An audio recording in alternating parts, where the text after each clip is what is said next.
Howdy, folks. It's Meandering Mike in the Man Cave of Madness. It is a fair bit after midnight, and we are playing the Battle of Pensacola. This is from the Historical Game Company by designer Steve Kling. This is our fifth in our series on American Revolutionary War in the Western frontier along the Mississippi and the Florida Territory. So far, the first three battles, the American and Spanish sides, the non-British side won. The fourth battle, the British managed to win at Fort Jefferson. And so in this battle here, we're giving them the advantage where they will be able to elect to redraw one of their cards that they don't like, or they can make the Spanish redraw one of their cards that the British didn't like. They can only do that once. They get one time to decide the whole game. All right. Now, one quick little thing about this here. This is called the Battle of Pensacola. Most of you would know this as the Siege of Pensacola, happening in 1781. It actually took place between March through May. So siege is a little more important than a battle. And if you actually look up the Battle of Pensacola, you will find the battle that happened in 1814 as the tail end of the War of 1812. And interestingly enough, in this battle here, it is the Spanish with some French allies going against the British. And in the War of 1812, we have the Spanish and the British fight against the Americans. So the Spanish right now are fighting the British, but they actually helped them during the War of 1812. So that's just little tidbits there. So again, we're going to refer to this as the Battle of Pensacola for the game because this is set and designed as a battle game, albeit there are lots of redoubts and fortifications and artillery on both sides, but it's basically an assault game. This is like the decision to assault and try to take them out, and there's sort of abstracted some siege aspects here, like this fortification line here, these Spanish works. They're not considered to exist until the Spanish move up and occupy them. Once they get there, then they're putting fortifications. This dotted line here is a Spanish road. It doesn't exist yet until a card in the deck comes up that says that the Spanish road is built. So, once they've moved up here and they're, sort of while the fighting's going on, they're, doing some building of this road, and eventually, then this road can be in effect. So there's some siege stuff going on behind the scenes that's abstracted, but this is a battle game, all right? So that being said, let's talk about the victory conditions for this guy. As in most of these historical game companies' titles, they last up to 24 turns. That's pretty arbitrary, especially since there's no defined time frame for how long each turn is. But in this particular game, if the Spanish don't succeed in meeting their condition to take half of these fort areas, the British will win. So they can hold out, or the British can win by causing losses to the Spanish and the French don't start on the map. Here they're going to come on these entry hexes.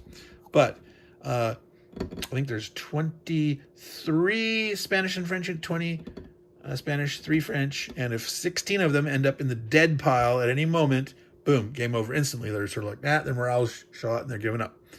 So either the British have to hold out or kill enough Spanish, the Spanish and the French guys. So we have here, this is the Queen Anne's redoubt.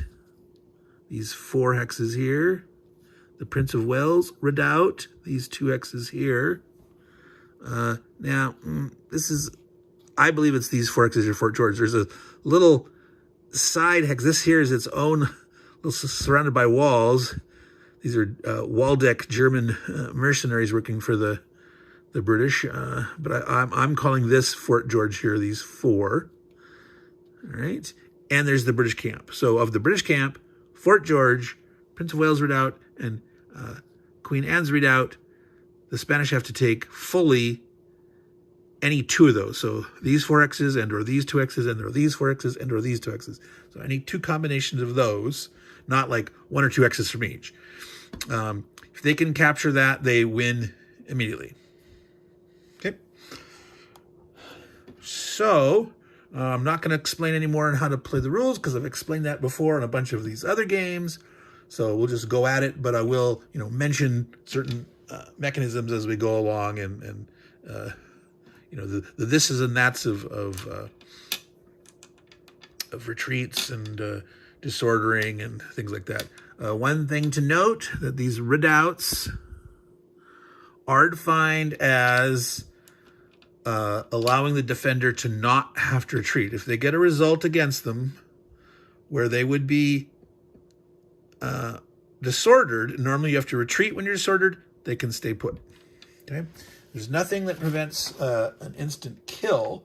So if you can get, it adds 2 to your defense. So it's difficult to get an instant kill. But if you can get an instant kill in this particular game against those fortifications, you will score it. But no having to retreat when a disordered is hit against you. All right, so I think that's everything. Was there any other special rules I want to mention? So there's a place called Neil's House. There's an Indian village up there. The British camp squares, these all count as buildings, so it's +1 in defense. Those are classified as buildings. All right, I'm going to zoom out here a little bit more to try to get there more of the map in picture. I guess I can forego some of the edge corners there. We don't need to see that. All right. So fortunately, I'm right at the edge of the table here. This map here is bumped up against one leg of my tripod, and the back legs of my tripod are right against the edge of the table. And if I move them back towards me anymore, they're going to slide off the edge of the table. So until I get some nice, overhead boom arm setup that's all steadied and costs money and all that kind of stuff, this is going to have to do for filming. So, alrighty, so we're going to start. The Spanish go first. They're going to have to enter on the south here. There's Choctaw Indians, a couple of the British units, including their Royal Foresters. Now, one thing to note, it's a little odd. Cavalry cannot normally enter the forests, but this is where they start, in the forests. Not here, but these guys that are down here, they can start in any forests.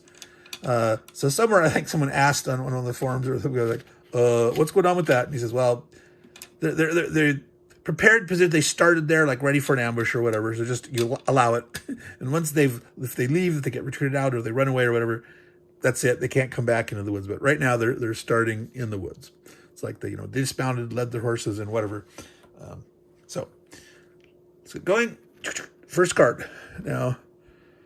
So you have the move and the attack. This is like your command and control activation. So the Spanish will get to move with 8 units, attack with 7, and their special here is this turn. All allied units may be rallied at the start. Now, that's a waste. It's the very beginning. This is too bad to waste this card now. It'll come up again. There's 10 cards, and again, there's up to 24 turns. So it will come around again, but that's a shame that they lost it. So 8 moves and the 7 attacks. So the Spanish, most of their troops are regulars that have 3 movement, 6 morale or defense, and 2 combat strength and 2 range. That's your typical, musket using regular. They do have 2 militia guys that only have a 5 defense and a 1 attack. They have 1 kind of like a elite skirmisher, because it's 2 strength with a 7 defense and a 4 movement. So those guys are pretty cool. And those are the Catalonian Volunteers. And then these are, we're going to assume that's Grenadiers, because I think in their other games the GR is a Grenadier, but they left that off of the counter abbreviations. There's a whole list here in the last page of the rules of counter abbreviations, but GR is left off of there for some reason. But 7 defense with a 3 attack. So probably don't necessarily want to bring that guy in at the very beginning. Want it definitely when we're up there assaulting forts and stuff. And we want to make sure that we're established enough, because potentially these guys could, do some counter. If we come in like bringing like too much artillery early, they might want to try to attack with as many they can and hope to take out some artillery. So I think we're going to focus on. Oh yeah, and they have their own cavalry unit here, a 265, which was similar to the Royal Foresters. Okay. Now, one thing about this game to remember is if you are attacked in close combat, that's from adjacent hex, and you are faster than the guy attacking you, you may elect to retreat automatically, and you'll retreat 2 hexes and be disordered. The reason why you might want to do that is that avoids the chance that they can kill you outright. Reminder of the combat is when you're attacking, you take your attack strength, roll a die, add it, and compare it to the other guy's defensive number. So if he's attacking this guy with a 6 defense, the other guy would roll this and add 2, see if he equal or exceeded. If you equal or exceed by 1, the guy has to retreat and disordered. If you exceed by 2, you kill him instantly. Now, if this guy was here in the woods, like this, he's adding 1 to this defense, so he'd be 7, and they'd be rolling against that. All right. So we can bring in 8 dudes. Let's see. Now, the Choctaws might decide to retreat or not. We have to decide if we want to do all on one flank or in the middle or something like that. Let me puzzle it real quick, and we'll come back. All right, we're back, and we've brought on our 8 units, 7 of which are going to attack. We tried to bring on some of our faster units to try to make sure that some of these Choctaw Indians can't retreat. Since we're teaming up on those guys, we're going to have a little better odds. So we're hoping to see if we can nail 1 or more of those. We'll also be attacking these guys here. And then we brought in the dude here to sort of be on this guy's flank. We don't want him to get attacked and someone potentially getting set up where they can't retreat. So there's defensive fire in this game. So the sequence of play is you draw your card in your turn, you move, the other guy gets defensive fire, then you attack, your normal combat after defensive fire, and then you rally. At the end of your turn, any guys that aren't in a zone of control, your disordered guys can return to normal. That's the normal course fence, and it becomes the next guy's turn, and they repeat the same thing. So in this particular game, both sides get 3 defensive fires. And you cannot combine on a defensive fire. I'm not sure it actually said that in this particular rule. It's all the other ones. It's been when you defensive fire, you cannot combine fire. It's under combined attacks. It does not mention that defensive can't do that. Looking under the defensive fire phase, section 7.0, normal attack, ranged or close, 3 units, no movement to any kind. No, it does not say, at least in those 2 sections. But I'm going to play it because that's what it's always been for all these rule sets, that for defensive fire, you cannot combine them together. You have 3 units that can shoot. They have to shoot separately. They could end up shooting at the same unit as separate attacks, though. That is allowed. So let's start over here on this flank. So attacking with the 2nd Catalonian Volunteers with a 2 offensive strength, combining, you only had 1 for a combined attack. It doesn't mean what the extra guy's strength is, it just adds 1. So they're going to add 3 to their die roll. This guy's a 6 defense, and the Woods is a 7. So adding 3 against a 7, 9. Boom. They do it. They actually kill the guy in 1 shot. Boof. All right. So we could elect to advance if we want to. You can only advance into a space if you're not currently in a zone of control. So in this case, they limited the guy that had a zone of control. But let's say there had been a dude here. This guy could not advance if there was a zone on him from here. This guy could, or vice versa. If there was a guy here or here, this guy couldn't advance. This guy could. So do we really want to go into those woods there? Do we think they're going to counter? I don't think I could rather stay on the roads for these guys. All right. So let's do the other battle against the natives. So again, we got a 5-guy speed against 4. So he the defending guy is not greater, so he cannot retreat before combat. Again, we're having a 2 + 1 is adding 3, the same thing. Woods 7. So rolling a die again, adding 3. Missed totally. Oop, rolled a 1. All right. So that's that one. So that's 4 of the 8 attacks. So, or 7 attacks. So you get 7, the number of units you attack. In this case, I've only done 2 combat rolls, but it was 4 units attacking. So I have 1, 2, 3 more. Now remember, guys that move cannot shoot at range. So this guy here can't add to this. He can't shoot separately there if I wanted to, etc. If you've moved, you cannot shoot that turn. Oh, I forgot my defensive fires. All right. Let's go back. And now, frankly, I don't think the natives would have done their defense. I think they probably wanted to focus on the guys that have the higher strength. Probably first. So yeah, let's shoot here. Defensive fire. Got to remember, shoot defensive fire first. So adding 2 against a 6. Okay, roll to 4, 6. So that is it. So this guy will be hit, and I'll have to retreat 2, and he's going to retreat back to here. You can retreat into the woods. That is allowed. This guy's going to shoot over here. Same thing, getting 2, 5, 7. That's enough to retreat him. Same thing. So they're actually not doing good there. All right.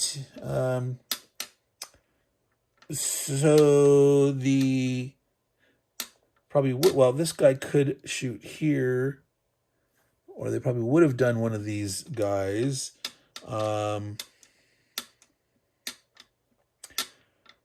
I think where would I have shot,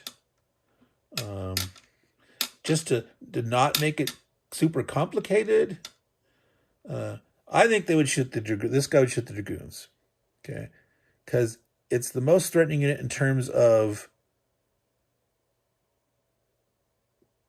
it's a faster moving guy that has the lowest, same defense as the other guys, is 6. So he's only getting 1 in attack, but he couldn't kill it outright, but he can at least retreat him and mess with him. He rolled a 3 anyway. He missed. Okay, so that was a defensive fire. Then we start doing our attacks. Pew, pew. So we shot 4. So we're only at this guy. These guys are not getting to shoot. So this coming onto the map is a little dangerous because they've got those. So now who knows what they might want to do to counterattack and potentially surround something or not. Yeah, so like here, he could come up and risk this and hitting this guy.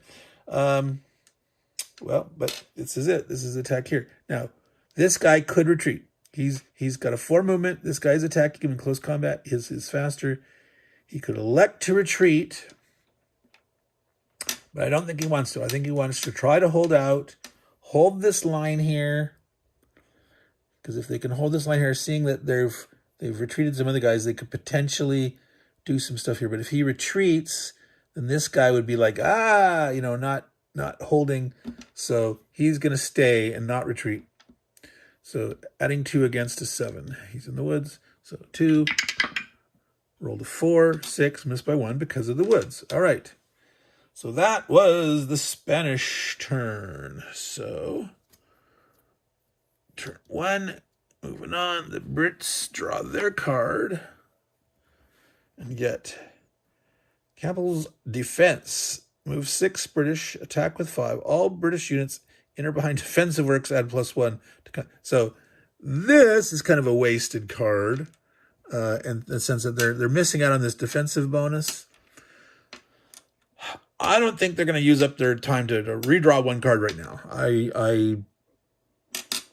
I don't think so. I think this is fine. They're going to get to move, attack, and basically I think they can try to do some shenanigans here with potentially hurting these guys. Oh, remember, rally. These guys would rally at the end of the Spanish turn. They were disorganized and retreated during their turn in defensive fire, and they will get to rally them at the end of their turn. If, this guy got killed over here, but if this guy had gotten retreated and disordered during the whole of the British turn, he would sit there, disordered, not be able to do anything, and at the end of the turn, he would get to rally. So if you do get retreated and disordered from defensive fire, you will get to recover sooner, rally sooner, but you still did retreat. His line has a hole in it. So we're not going to redraw this card. 6 to move, 5 to attack. Oh, well, let's see. The British sort of have excess units for the most part in terms of this line. They don't need all the units that they have here to defend all of this, because things like this, you could leave that gap. You could come over here to get on these hills. There's the stream here that's not a great defense, but you could flee with all these units to have more. But I think the chance to attack, try to kill some Spanish and French. The French hadn't come on yet. I didn't bring any of those on yet, but killing that side, the Spanish and French side, trying to get them up to 16. So I think this opportunity to do some naughtiness, I think we're going to take advantage of it. So they're going to come out. They're going to be brave. Okay, this is the Pennsylvanians. This is the Marylanders. So these are like loyalists to the crown, colonist units that ended up all the way down in Florida. So yeah, the chance to kill the dragoons definitely sounds like a good idea. He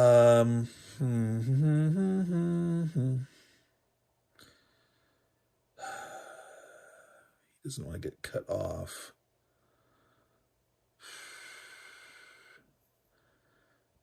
So this guy's here. He's sort of becoming a sacrificial lamb here. They can kill all these. The lion's kind of nice, but he doesn't have. You have to be here, so he can't. 1, 2, 3, 4. Remember, he can't move into a forest once. He couldn't hop here and he couldn't hop into there, but he could. We're trying to make it so at least we don't have surrounds on ourselves. 1, 2, 3.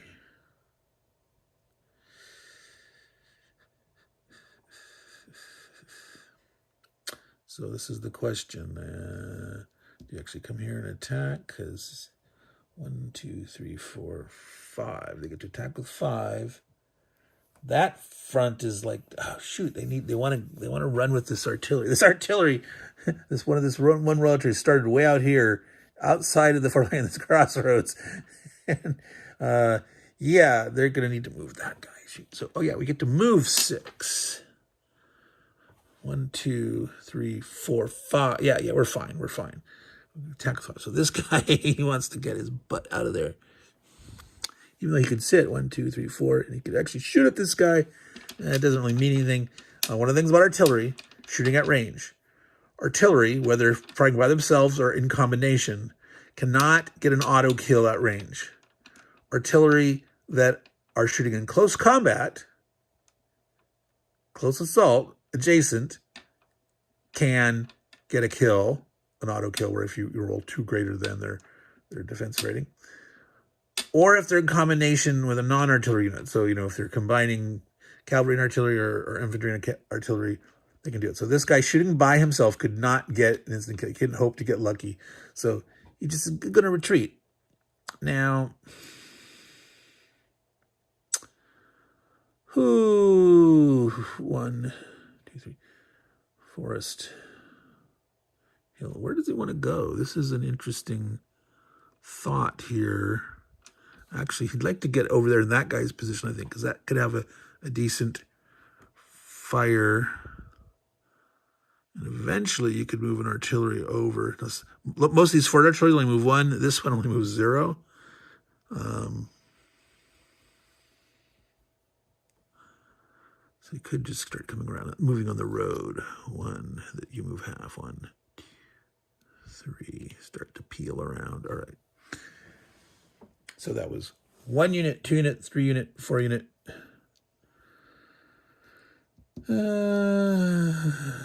He'd have to stop here on the 4. So this guy can't get outflanked. Well, yeah, that's right. Okay. So 1, 2, 3, 4, 5. 5 units can attack. 2, 3, 4, 5 units moves. When you move 1 more, so we can adjust like this guy to come up here. There in the take advantage of that +1 creek position. All right. So there we have the Spanish move. And now here's the kicker again. Defensive fire. So obviously they're going to concentrate everything here trying to stop these guys who are trying to surround and kill these guys here. So got 3 of them. They've got 4 guys that are within range to be able to do something, because he could actually shoot at range here in defensive fire.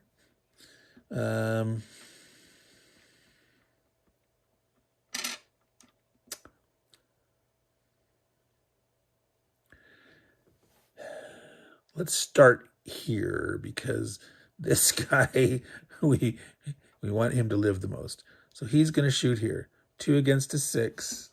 So adding 2. I'm going to move this a little bit more. There we go. 5. Miss. All right. So he's going to shoot here and hope to do it. Boom. 8. He actually killed the guy. Wow. Now, he could actually advance. What do you want to advance?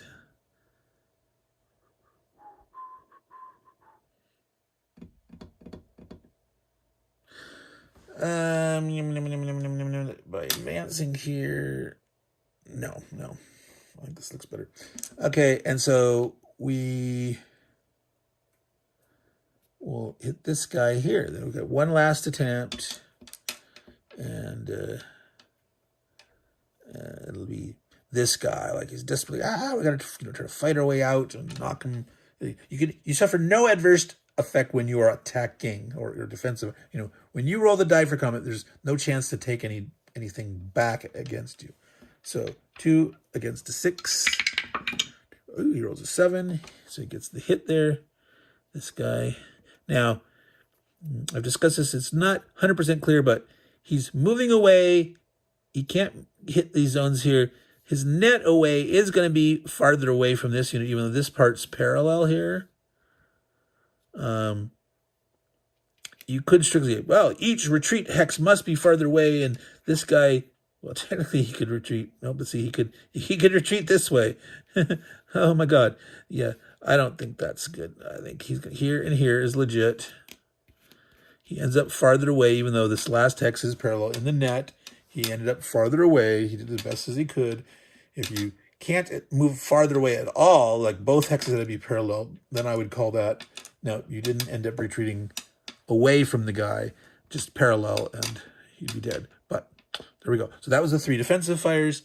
Now they're offensive fires. So unfortunately, they did not get to surround and kill. And unlike many war games, the rule here about when you can advance, like in, say, Napoleon at War Quad or something, you'd try to attack this guy against him. If he would retreat, you'd advance to here, and then this guy would have a surround and hope to try to kill him. You can't do that here, because if he retreated and he advanced, this guy couldn't, because he's in this guy's zone. You can't advance if you're in a zone. So none of that sneaky double whammy in this case.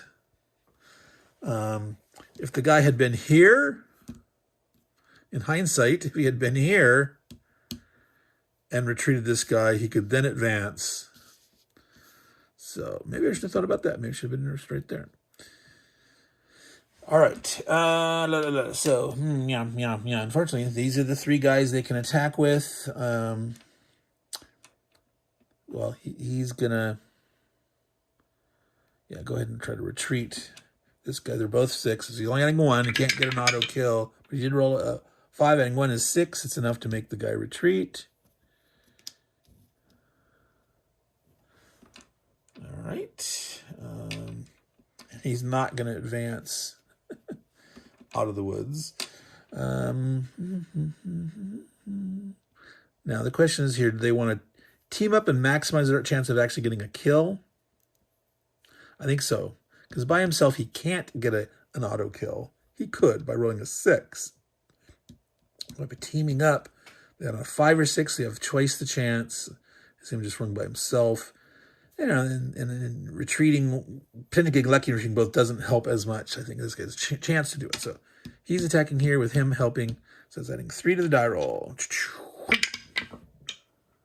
Rolled a 2, 5, miss totally. All right. So that is the end of the British turn. All right. Don't forget, they do rally here because that guy had rallied for defensive fire. All right. So now I have to decide which units to bring on again. Well, let me draw the card first so you can see what's coming up for the Spanish turn 2. Assault. Well, they're in a position to assault here, but not against redoubts. Oh, bummer. So this is another case. 8 allied units, 7 attacking, 8 moving. All allied units attacking British units in redoubts add +2 during combat and receive a -1 modifier to defensive fire against them this turn. So ooh, that's cool. So they're getting up there, they're assaulting, and they're less susceptible to defensive fire, and they're getting a big bonus. Another card is like, oh my god, this would be so much better later. And they're missing out. And well, because there ain't no redoubts here, so they're not that. So they're going to have 8 units to move, which include these guys here and bringing on new guys. Yeah, even though it's sort of like a suicidal fool's errand to stay here and fight, in some ways it's very important to do so, in the sense of you really slow the guys down. If now he has to spend time maneuvering these guys, in many, if not most of the games in this series from the Historical Game Company, the first 2 turns for the main attacker, usually they get to move all their units the first 2 turns. They're not limited by what's on the card for the movement and attack for the first turn. That's not in this game. That's not in this one. It does not mention it at all. So that does make it more difficult for the Spanish who are advancing, trying to come on, and those upfront defense here of these native and well, I guess it's got the Foresters and the Pennsylvania and Maryland regular dudes. Yeah. So let me think about that. Okay, we brought on 6 units here, and we're going to move 2 more guys that haven't moved yet. They were already on He's going to come around here to surround this guy. This guy's coming around to surround that guy. All righty. There we go. So, defensive fire. Remember the defensive fire. Okay, now that special effect does not account because that's only when forts and redoubts are being attacked. The allied units would get a bonus to attack, and they'd get a -1 against them, harder to do defensive fire. So the guys here obviously want to try to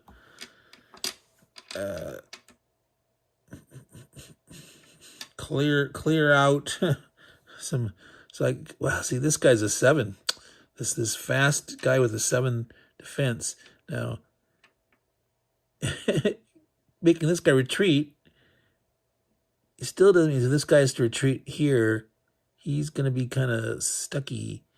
He still couldn't retreat to this way. So he's got to try to shoot this guy. So he's got to get lucky. Adding 2, he's going to roll a 5 or 6 to equal or exceed that by 1. He rolled a 4, 6. He failed. So that's the first defensive fire. This guy here. If he retreats this guy, he could escape this way. If he retreats this guy, he could escape that way. Technically, this guy's going to have to retreat. Sort of, he could retreat this way, but that would be he could retreat farther by going this way. That's kind of weird.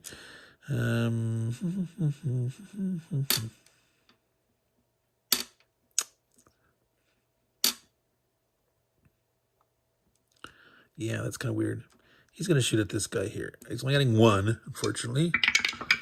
4, he misses. And over here, this guy's going to shoot here, adding 2. 5, missed. All right, so our defensive fire was not effective this time. So up to 7 attacks. So I was going to run a hit here and here. And then decide where to go from there.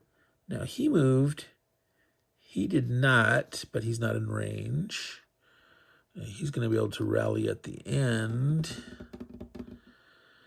Let's see.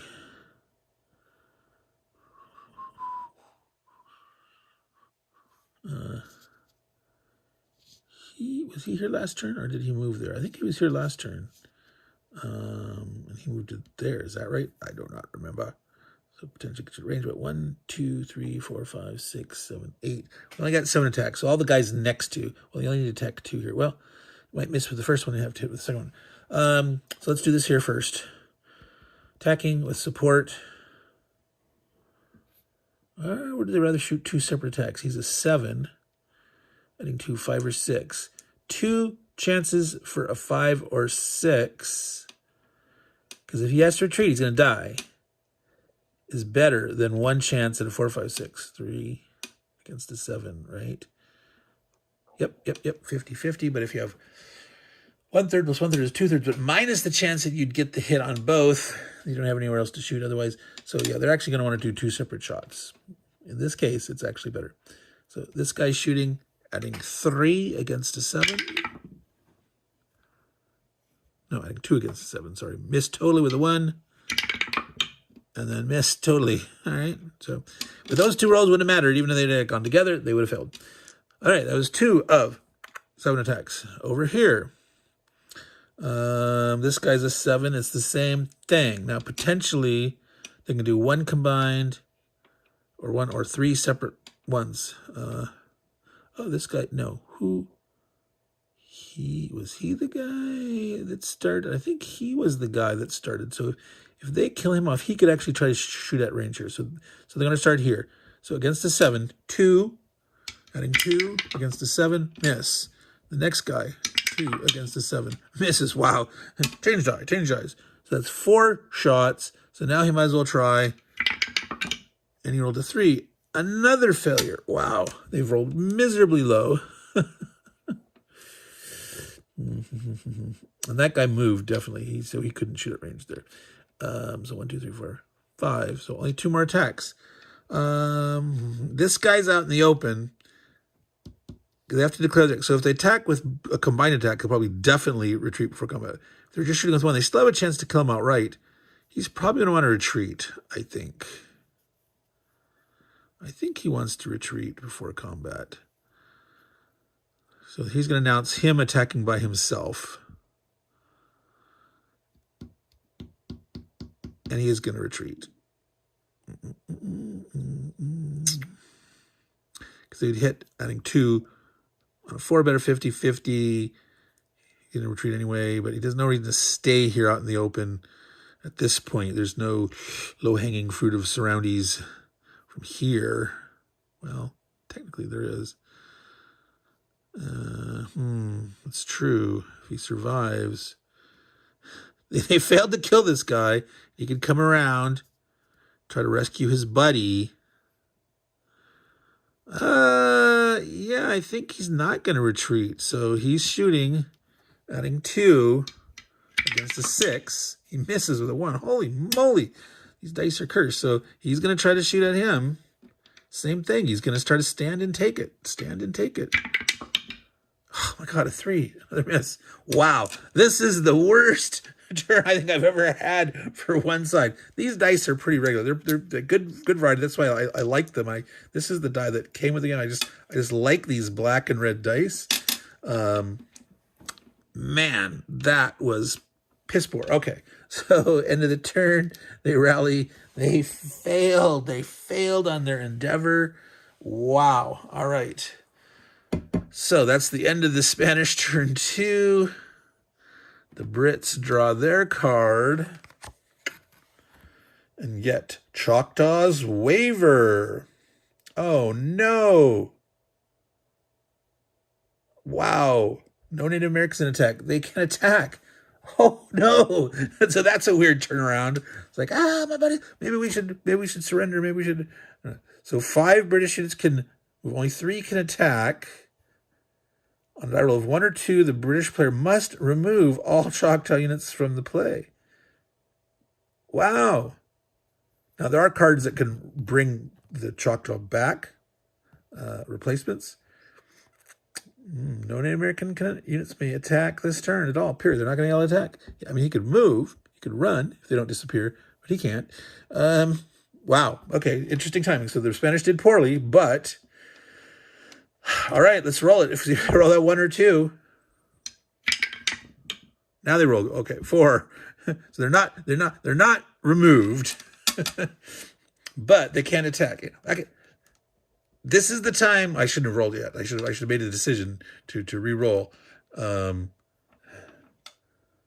attack because they're trying to. They're going to do it. They're going to draw the second card and then decide. And then you still put this card back in the deck, the way I play it. Magazine Explosion. Oh, great. 4 or 5 British units on a roll of 1, 2, or 3. The British must remove any 1 British unit from one of the 2 redoubts. Well, they're not fighting there. They're going to get this card eventually.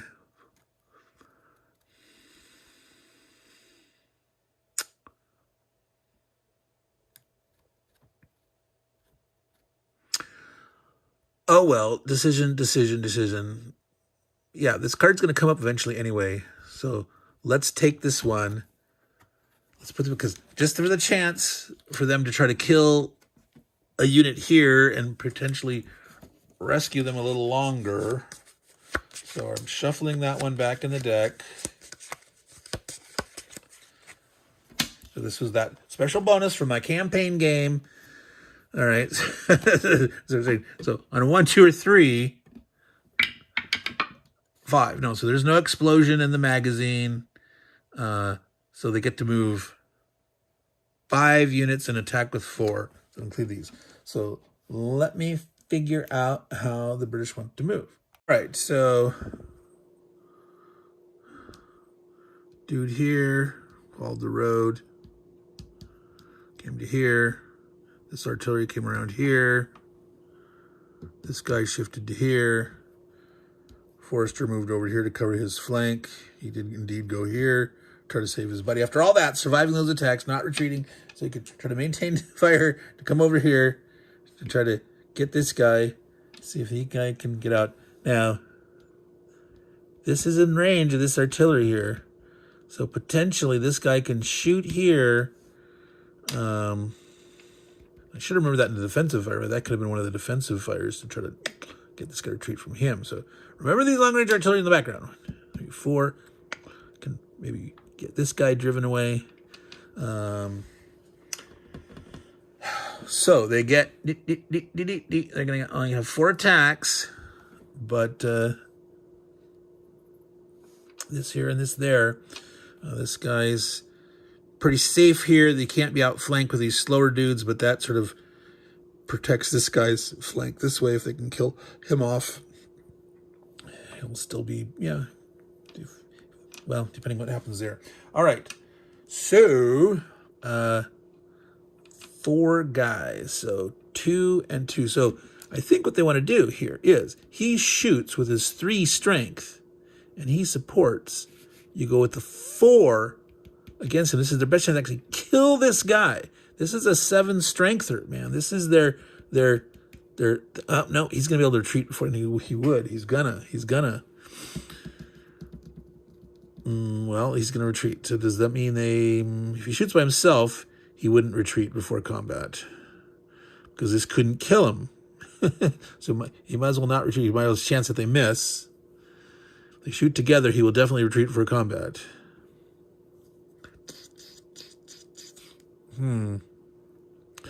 So if we shoot separately, just a chance to maybe retreat both of these guys. If he retreats him, then he could retreat him. But it's actually, it's these guys' defensive fire combat. You gotta remember this. We're planning our attacks, but it's these guys' defensive fire. All right. Gotta remember that. Defensive fire first. So, obviously, these guys want a defensive fire here on this guy to try to kill him before these other guys could shoot back in the offensive fire. The same thing here. This is kind of a weird situation where you've got a guy surrounded. You're defensively trying to kill him off beforehand. All right. Yeah, so 3 attacks.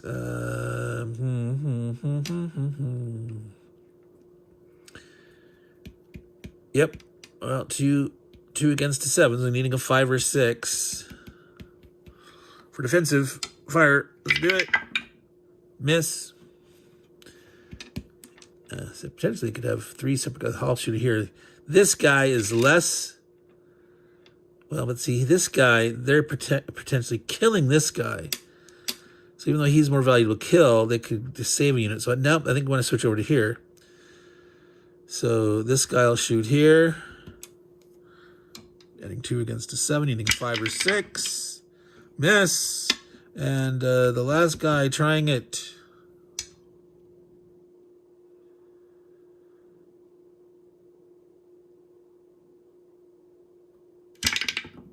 Six, got it. All right. So 6 becomes an 8 against the 7, retreats it. He cannot retreat. Another dude dies, so he didn't fail to save his guy. It is now, however, oh, and they could advance.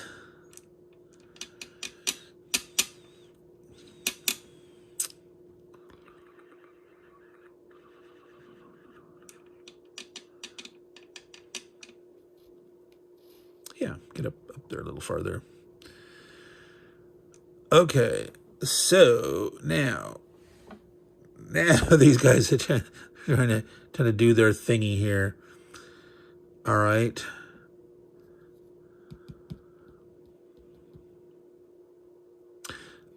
So he wants to try to shoot at him. If he retreats, he's going to be still in range of this. He's going to move away. This guy, he's going to be in range. He's going to try to move farther away from this guy as much as he can. So this would be, so he'd have to go to here or here. 1, 2, 3, 4. Nope, he's not going to be able to get out of range because this is not, he has to go this way. So yeah, it's actually shooting here. If he retreats beforehand, he's going to be disordered and he'd have a chance to kill kill him, because artillery by themselves can't get an outright kill. But if they hit and distorted the guy, and if you're already distorted, you're dead. So 2 against a 7. 2, he failed. All right, shooting here, 3 against a 7. 6, he failed again. This the fact that this is this 7 strength. All right. So that was 2. They get a total of 4 attacks. This guy here, I'll try to shoot. Just can't kill it, but he can. No, misses, and nothing else is in range. So that was it. That is the end of the British turn 2. There is no disorganized units for them. That is that. All right. So let's call it quits here for now. I'm going to pick this up in the morning. It's time to go to bed, but it'll be just a flash for you guys. And we are back for some turn 3 action. But before we get started, I want to make a little comment about something I was discussing in terms of retreating before combat.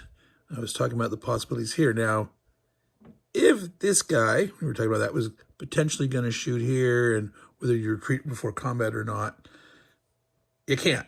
You have to remember that retreat before combat only applies when being attacked at close assault. Okay, so if they're shooting at range, that is not an option to retreat before combat. Only against someone that is attacking you in close combat. Right, so now that said, let's go ahead and do the Spanish turn, drawing their card. French Impatience. Oh, interesting. All right. So this does not have any effect right now. They're going to get 6 moves and 4 attacks. The French haven't even come on the board yet, but this only comes into effect the second or third time potentially it's drawn. And there's a 1/3 chance that the French says, forget this, we're out of here. We're impatient with what's going on here. It's taken too long to finish this up. So this is a non-action, no special happening right now. So let me figure out how I'm going to move the 6 allied units. All right, so we entered the French. A little reminder, like, let's get on and get some chance to do some stuff before they eventually disappear, maybe. So one moved here. Their artillery came on. This unit here moved up here. So they're trying to have at least 2 guys helping to surround that guy. So if, say, this artillery here managed to retreat this guy or this guy, they're both in form, you can only shoot one or the other. So this guy's going to stay surrounded unless he hits with the defensive fire and he hits one of them and they retreat away. Over here, we moved some more guys up here. This guy came around out of the woods. Now, this guy here entered the woods this turn. We got to remember that when you enter the woods, you cannot attack this turn. So he will not be able to close assault here. But these 2 guys potentially could. And this guy didn't move, so he can shoot there. I think that's right. I was thinking of moving this guy over here and I decided not to. And I can't remember if he was, I think he was here. I hope so. We'll see. Now, they're only going to get to shoot with 4 shots. But first, defensive fire. We got to remember, defensive fire. Always remember to allow the defensive fire first. All right, so obviously the main focus is clear this guy to get out. Clear this guy. This is harder thing to do. This is a stronger unit. So it'd be nice to rescue this guy, but the odds of getting him out are smaller. This guy here could potentially shoot here, but he's harder to hit because he's in the woods.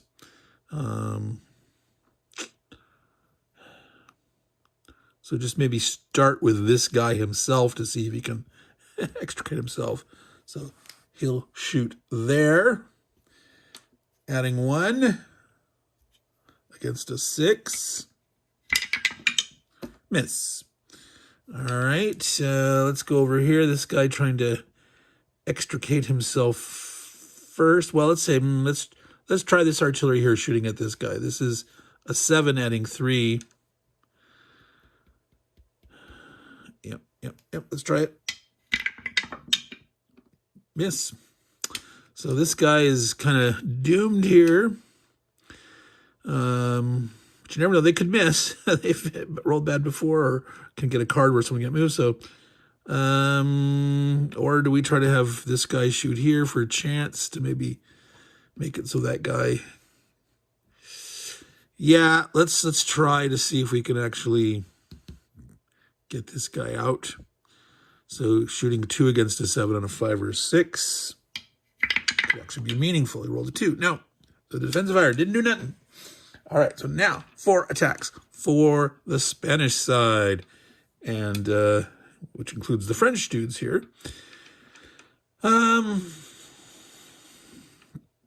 So we got to calculate again. It's against the 7s. So do we want to do separate attacks or teaming up?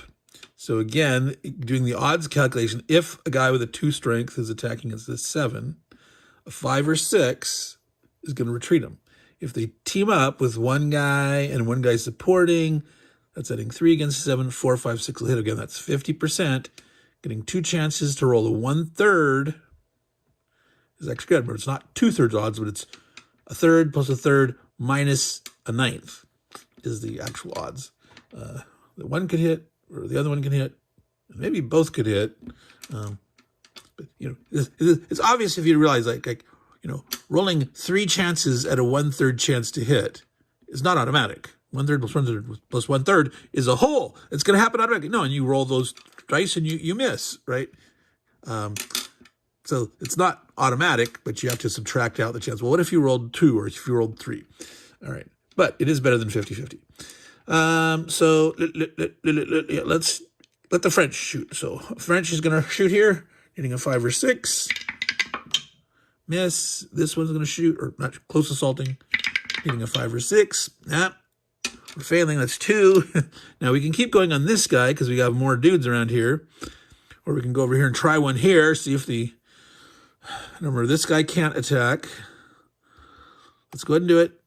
Let's try again. 2, 8, hitting a 5 or 6. 4. Now, see, this is the case in hindsight. Oh, if I'd only, done that. We have one last chance. So all the defensive fire missed, but so far all the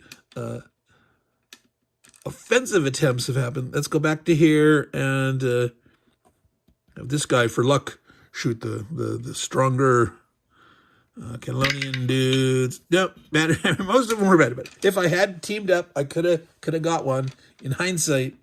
But went with the odds, and it turned out we're actually worse this time. So that is the end of the Spanish turn for turn 3. Moving on to the Brits. Let's see what they draw for their card. Leave it to the regulars. 5 moves, 6 attacks, all 16, 60, and 3 wall. So the wall deck are the German mercenaries. They're the 3 wall units, those 2 guys. The 16 and the 60s. These are the 60s. These 2 guys here are part of the 60th.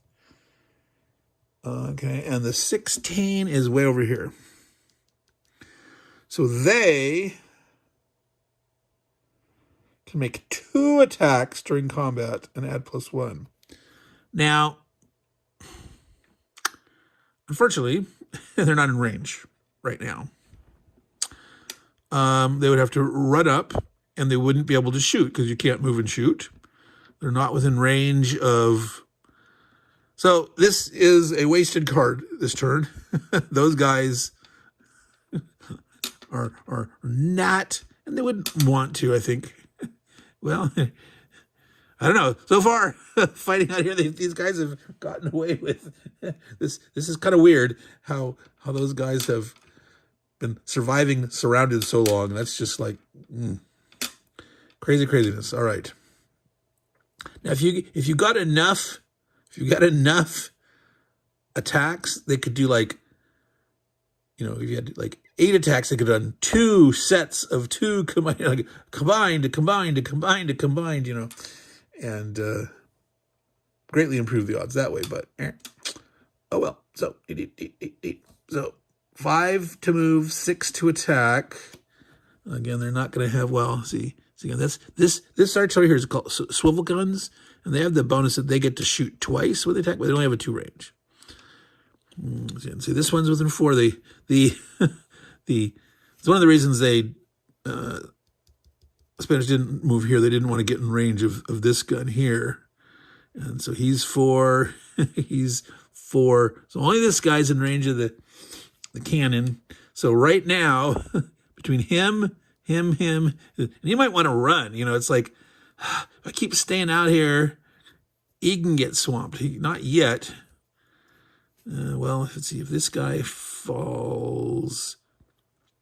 Potentially, see, this guy could die to defensive fire. This is the chance where defensive fire against them, they could die. So if he stays out here in the next turn, but right now, well, 1, 2, 3, he could stay. Yeah, well, they could. Yeah, he's gonna have to retreat. All right. Well, let me figure it out.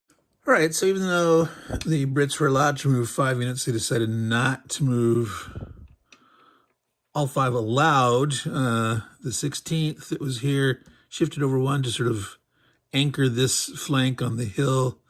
The Negro Volunteers decided to move here to take that spot. One of the reasons is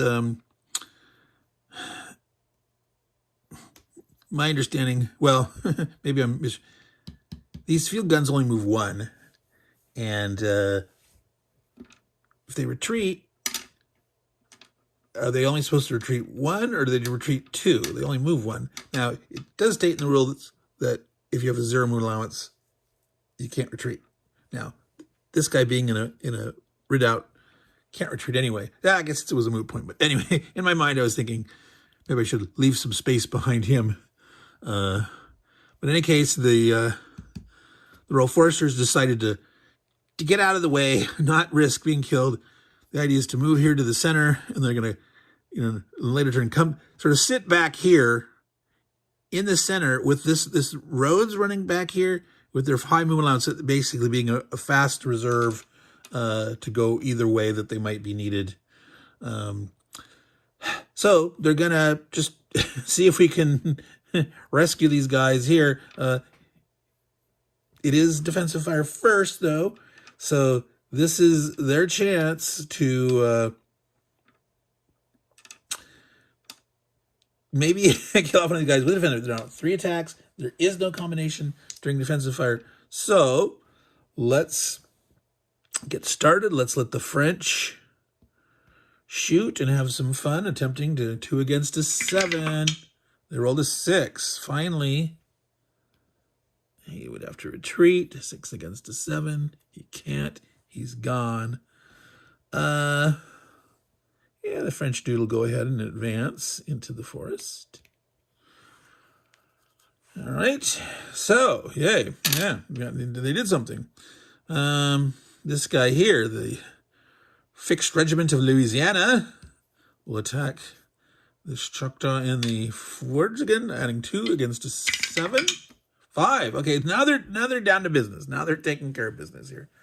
So maybe the Royal Forester read the writing on the wall, decided to get out of there, because if he had stayed up here trying to do something, he'd be like, oh, I'm here all alone now. Yeah. Okay, so nothing's in range. This guy has a 4. 1, 2, 3, 4. Technically, he can pew, pew. I didn't want to bring artillery on early just because, there wasn't enough troops to guarantee a solid line with these initial British troops that were here. And so now I'm confident enough, get them on, start moving them forward, but that they can't be pounced on and attacked. Because with that 5, there's too good of a chance that the guy might get an auto kill against you there. So don't want to risk that.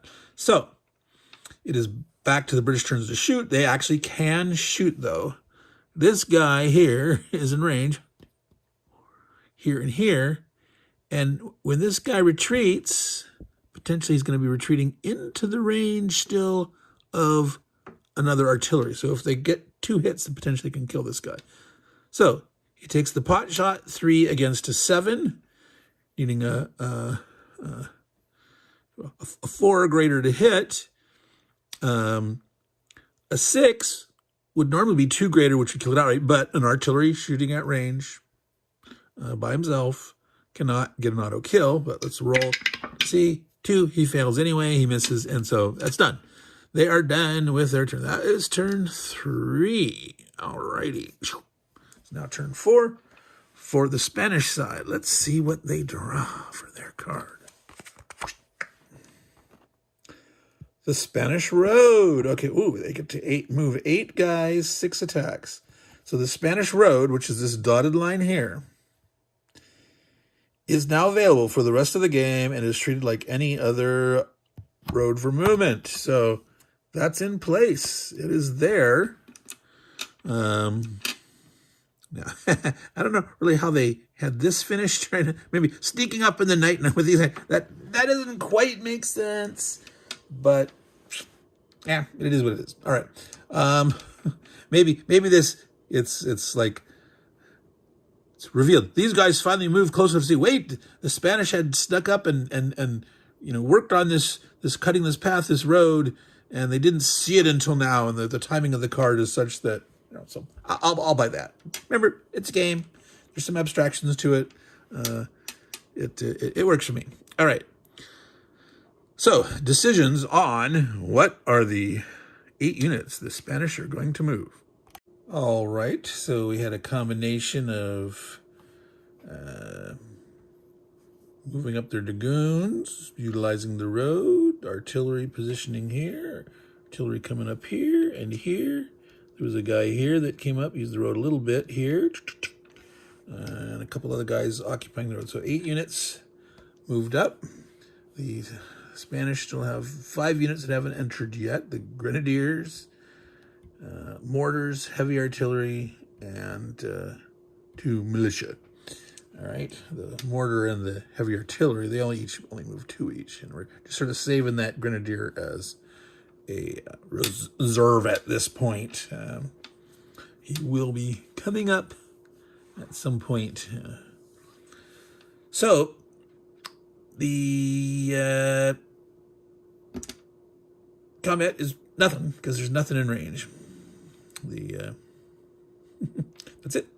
And they can shoot defensive fire, and they might as well because they can push the guys back a little bit if they get the retreat results. So they do get their 3 shots, and he's in range, and he's in range. Yeah, actually can hit it. This guy, now remember, these we mentioned earlier, these blue Spanish works are basically, as they're occupying this area, they get up there, they're finishing these things as they get up there. They're putting some defensive works in place.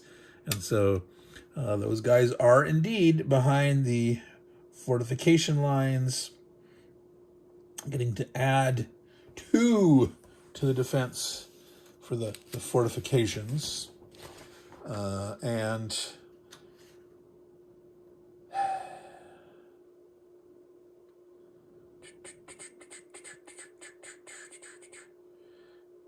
units in the readout or fortexes, if we're seeing a disordered result, don't have to. Well, actually, yeah, that's right. They wouldn't have to retreat. So the disordered effect here in defensive fire. So they move. Yeah, defensive fire first. They're not going to get anything. Defensive fire. They would rally those at the end. So it doesn't make any sense actually for them to shoot at guys behind these fortifications, because if they disorder them, they're just going to rally. If they had something to shoot at, it would make sense to do so, but they don't. I mean, they could shoot at this guy and force him to retreat. He's out of range at this point, so they'll do that. They'll shoot here. 3 against a 6. Rolled a 2, missed anyway. Okay, so that was the defensive fire, no offensive fire. That is the end of the Spanish portion of turn 4. Now we get to see what the Brits are going to have for their card. Choctaw's Waiver. 5 British moves, only 3 British attacks. No Native American. Yeah, this is that one that we drew before and elected to redraw to try to save those guys. Those guys ended up all dying. They did occupy a fair amount of time. They did blow some time, and the British do win if the Spanish don't manage their victory condition. They stall long enough, but the fact that there are no Choctaw left doesn't matter. But let's roll to see what would have happened. We rolled a 6, so no, it wouldn't happen. So all the Choctaw are in the dead pile already. All right. So they get to move 5 and only shoot with 3. They're not going to charge forward, especially now that this defensive line is getting into place. If there was some exposed artillery that they could have charged up to try to kill some artillery or something that had come across the line, or there was still gaps in this line where they could, only they could reach would be that guy. But yeah. So let me figure it out. All right. So this unit moved to here. This is the Negro Volunteers. They started to occupy this far edge of the flank here, letting the 16th anchor that point. The civilians, which were here, moved along the road to here to sort of have a little more, because, there's 2 guys, they're good with their 7 strength, but they only have that creek. So it's not like sitting in these forts here. And then the forester took that spot where the civilian was. So again, my plan is he's centralized. He can act as a reserve going either direction pretty fast using that road to get down places. All right. So that's their movement. They will have, shooting at range with these 4-strength artilleries here. Could potentially, cause a disorder that will mean something, that the disordering effect will not be removed immediately. It'll be the following turn. So they will be shooting. The Spanish right now with their defensive fire, there's nothing in range at this point yet. They're going to get their guns up there. So we are to the attack phase. They only got 3 shots, but they do have only 1, 2, 3. Well, they could have had 4, 5. 1, 2, 3, 4. Yeah. So this guy potentially. Now, one of the things I just figured out is with these fortifications and stuff, you've got really good defense, but you do ignore the retreat result. Okay. Which means normally when you're disordered, you retreat and you're disordered, you're usually not in range of units anymore. Now, if you're up close and you're getting retreated back and, you were like 2 away from a guy and they retreat you with something and then there's still guns that can reach. But it means here that, like, if one of these guys takes a pot shot and disorders him, another one of the guys can shoot and the second disorder result eliminates. So, I think let's start the little gun battle here. So this Ford artillery here is going to shoot at this guy. He's now an 8 defense, rolling a die. He needs a 6, but if he gets a 6 and disordered, this guy could shoot and potentially roll another 6. So the odds are like really low, but this is how they could get casualties. So they have 4 attacks at most. The first one, he rolls a 1 and misses. Now this guy shoots 3, misses. All right, so there's still 2 guys here. So if he gets the hit, then the next guy could roll. Nope, failed. So the last one is just a disorder chance.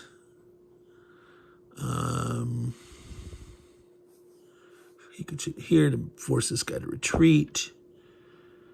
Or, yeah, we'll do that. He'll shoot here. Now, won't have a chance to kill him outright, but he's adding 3,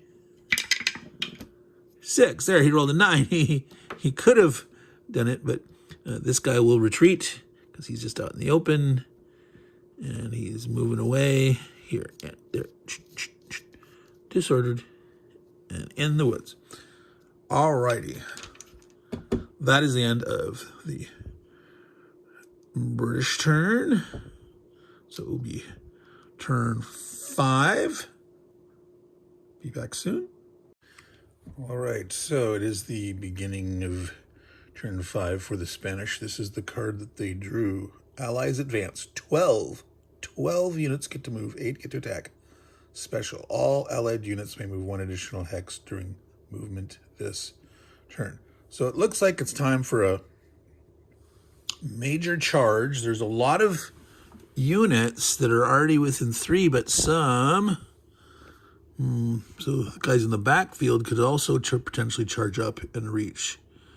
They are using that extra move. The question is, do you want to try to attack on a whole broad front or just maybe focus on one flank? So let me figure that out. All right, so with 12 units to move on this card, they decided to focus on a flank assault here. They brought on 2 artillery pieces as reinforcements, the slow ones, the mortar and the heavy artillery, taking advantage of that extra bonus to come running up the road. They brought the grenadier on as reinforcement, same thing, he ran up the road. 2 artillery maneuvered over here to get in position that they were already on. And 1 unit over here actually utilized the road to get here and sort of solidify this flank defensively here to make sure that no one tries any shenanigans trying to surround or hurt the dragoons or anything. So we got a good fortification line here. And those are just as good as these readouts. +2 on defense. Get to ignore the retreat results. You're still disordered if you get hit, but there's a downside effect to that. Not ignoring the retreating is that if, like, say, enemy artillery is in range, well, that means if multiple are in range, you can shoot with one. If you get lucky and get the hit, you can shoot again, and they're still in the same spot. They didn't retreat away. And so, boom, boom, multiple shots. If you get lucky, you can actually kill by disordering and then disordering again. So we'll see how this duel back and forth is going to happen. But now it's time for defensive fire for the British. So they get their 3 shots. And the question is, well, where do you want to do this here? And I focused on bringing up the 7 strength guys, 7 defense, to try to hold against this fire. Now, these guys here are 7 behind the creek, so they're kind of tough. But this line of artillery here are mostly 5s, netting up to 7. The hope is to hit this, maybe enough to force these guys back, and try to, peel around and try to crack this corner here and, drive to maybe take the Fort George and the British camp as the goal. And, if they start peeling units off to try to help defend that, then maybe at some point, you charge over here or something. So we'll see how it works out plan-wise. All right, now, defensive fire.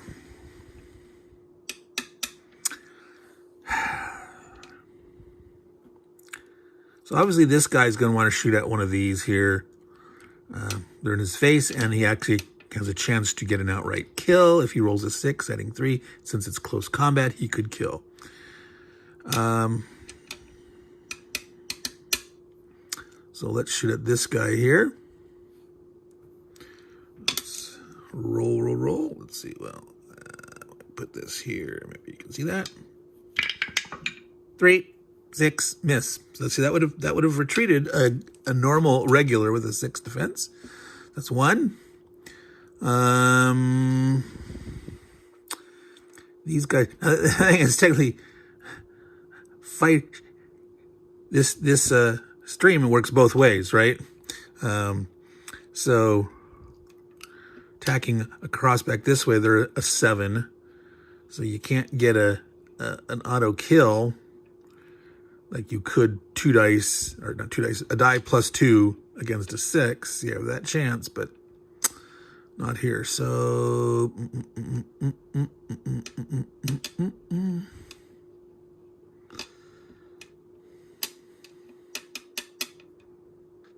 and you can't combine on the defensive fire.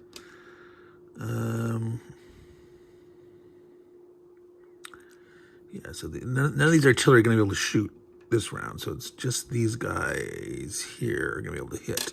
None of this artillery was in range.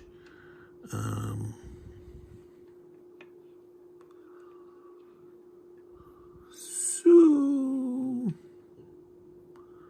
yeah, you'll just shoot at the guy. Make a decision. 6. So he fails because of the stream. 4, 6, stream. No.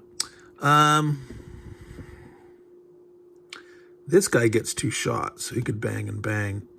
Well, if he hits and misses, he's not going to be able to shoot over. Technically, well,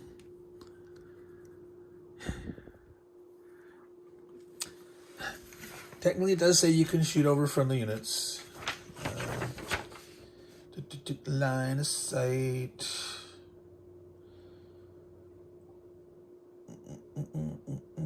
The redoubt and fort hexes for purposes of running behind them and woods block line of sight. So technically, yeah, shooting from here to here over this, I would call that blocked. If you're shooting out, you're good. Shooting along the edge would be fine. But here to here, now that's blocking for either side.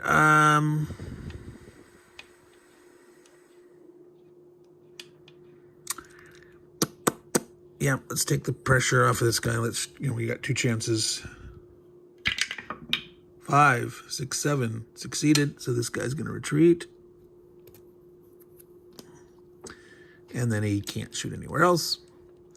So that's the 3 defensive fires. So now, up to 8 allied attacks. They don't have that many in range that could shoot this turn. I mean, next turn, all these artillery are going to be able to shoot. He's got come 5 away. 4, 4, 4. They're just, that's obviously why they put this right to get up and be able to shoot at 4 range.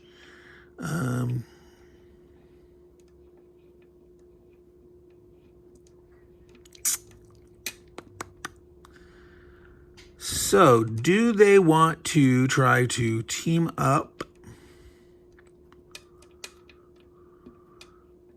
Well, shooting 1 here and getting a hit, disordering it.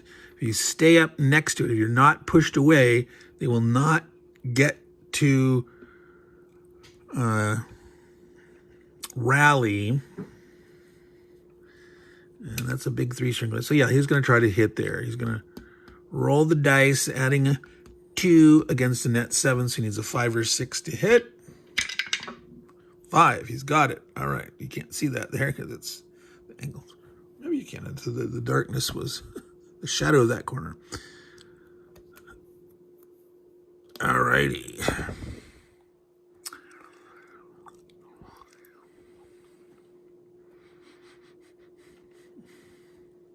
Now here,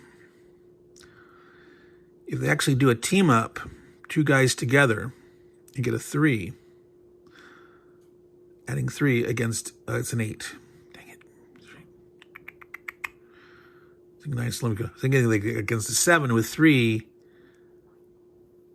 on a die, 9. You could get 2 greater, but you can't. It's an 8. So you need 6 individually. I'm tired of the separate pot shots. Poop, shoot, shoot. Let's team up. These 2 guys are going to go ahead and do it. Well, if he shot and got him, he could then shoot at this guy. No, he could. That'd be at range, and he moved, so they won't be able to if he retreats him. So they're gonna team up together. Okay, so 2 + 1 is 3 against a net 8. 5. They rolled the 5. They got the 8. This guy's retreating. He's gonna retreat this way, which is farther away from them. It's a little parallel to him. It's not the farthest away, but that's okay. It doesn't say you have to attempt to move away from all enemy units, but you have to move away from the attackers. Okay. Well, does he want to move here? So they can't run. They could potentially make a run. Yeah, maybe you better go to here. I was thinking get this way, but they'll probably have to move one of these units, at least here, as a get into the camp and make sure they can't run around. Yeah. All right, there. And this guy can't advance. He can and can't. Either one could advance. This guy's going to advance. He's on the road. So he can advance across the creek, not having to worry about paying that next turn. And he has that road there. So 1, 2, 3. So this guy's left. So this is an 8. So he needs a 6 just to hit. He needs a 6. 5. He missed. See, that's a tough nut to crack when you're 7 + 1 at 8. All right. So that was the Spanish turn 5. No casualties for the... I mean, all that fighting up here, they're going to take those casualties because they were just, so close by. And, this is obviously much tougher, but it's, you got to be careful because this is danger. So definitely this guy's probably going to come rocking over this way. So let's just do it. Let's get to the next turn. Turn 5 for the British. Let's see what they draw. Wilderness Fighters. 8. Attack 6. All Native Americans. Oh, well. And the Maryland, Pennsylvania, and I can't remember what it's the Foresters. Is it the Wilderness for WFR? I thought it was it's WFRF is the full abbreviation on it. Move an extra and get +1 during combat. West Florida Royal Foresters. That's the full abbreviation. WFRF. West Florida Royal Foresters. All right. So there's no Native Americans right now. They're dead. They're in the dead pile. 8, 6. So that'll help him move over. But the Maryland and the Pennsylvania, those are the ones that were up here fighting. They're out of the war. So one dude can potentially run over there and get involved. All right. So let me figure out the move. All right. So this is the critical spot here. If they can retreat him away, they'll be able to rally him. If they don't retreat him away, he'll be in a zone. He won't be able to rally. He's in range of 2 artillery pieces here. The Grenadiers could shoot at range next turn or go up to close assault. So this is definitely where they want to hit. Unfortunately, because where it is here, sort of behind this fortification, the vision's sort of blocked, unfortunately. So it's going to be up to these guys here. He moved here. He came all the way over here. That +1, zoom. There's a little bit of shuffling here of moving some of these artillery pieces over and nothing over here. All right, so they've got up to 8 attacks, but they're limited here. So these 7, they can go for needing 5s or 6s. So this is back to the 2 separate chance. Well, actually, if he shot across the river by himself, this would be an 8. If they're engaging across this river. So actually it makes sense for him to attack with his +1 and get that +1 from him. That's so 2, 3, 4. That'd be on a 3 or higher. That is the best bet here, because his separate attack would be a 2 against an 8, and he would just need a 6 to hit. So, excuse me. So let's do this here first using 2 of their 6 attacks. So 2 plus 1 for the bonus, plus 1 for the support. Adding 4 against a 7. They rolled a 4. They get it. They don't roll 2 above. So it's got a good chance of that, but 5 or 6, but no. But he does have to retreat. Oh, and I did rally the French guy here who had retreated in defensive fire, and this guy over here who had been retreated and disorganized from the earlier turn. So they had rallied at the end of the Spanish turn. Oh, yep. Stop. I keep forgetting. Defensive fire comes first. I always do this. I'm like, hey, got to get to the attacks. And these guys have a chance at defensive fire, right? So they're always going to defensive fire right here, right now, trying to do something. And one of the things they might try to do is, like, this guy would try to defensive fire here. There's a chance, someone shooting not across the river, so needing adding 2 against a 7 would be a 5 or 6. You rolled it. So actually, yeah, this whole thing is going to have to rewind. He has to retreat. All right. And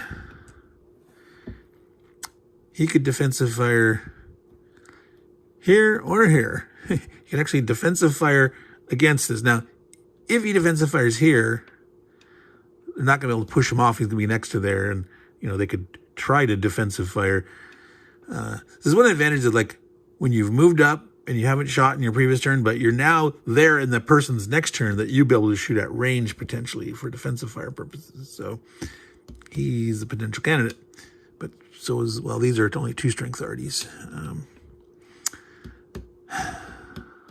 But yeah, he'll go ahead and try to do this one. He could actually roll a 6 and kill him, adding 2 against a 6. If he rolls the 6, it's a kill. Oh, jeez. Wow. All right. So that whole, they're doing good. They're going to retreat him. No.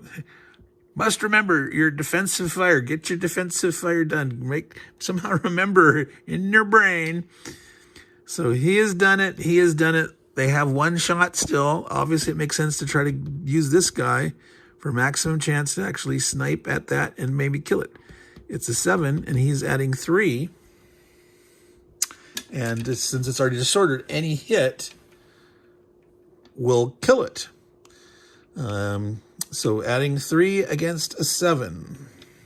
Bump, bump, bump.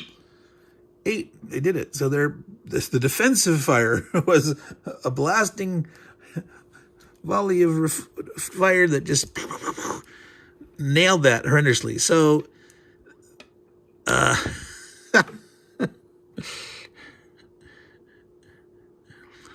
again, technically, it looks like it's open here, but yeah, this guy, because that's not an adjacent, he's not, this is sort of blocking here, this fortification wall, this redoubt wall that he's not next to. He can see through here, but he moved. Same thing. They're not next to that wall. Wow. All right. So they can shoot downwind this direction here, taking shots at. So he's not within range of 2. It's a swivel gun. They can hit here. He can hit here. So they could try to get lucky here on this and see if he hits, and the other one could potentially hit. So this is a 7, adding 2. So on a 5 or 6, will disorder it. He won't retreat, and the other guy could get a 5 or a 6. So let's try it. They got a 6. They did. They disordered it. It's a net 8. Couldn't kill it outright anyway, but it's a 8 against an 8. Well, actually, wait. That's right. Wait. Okay. This is a problem. That should not happen. That's an error. That should be a 5 on the back. Should always have the same defense on the back as you do on the front. Like him, he's a 5. 6 goes to a 6. 5 goes to a 5. The first artillery here should be a 5. I'm calling it a 5. All right. The other one has a chance to hit 5 net 7, adding 2. All right. He rolled a 5, gets a 7. It's actually equal. With this mistaken value, you'd think he'd miss, but no, that's a 5. It's supposed to be a 5. They actually kill off that artillery, bam, bam, rolling it twice. Okay, so that's the first kill against the Spanish. They're going to do the same thing here. They can try to get lucky, except this guy's a 6.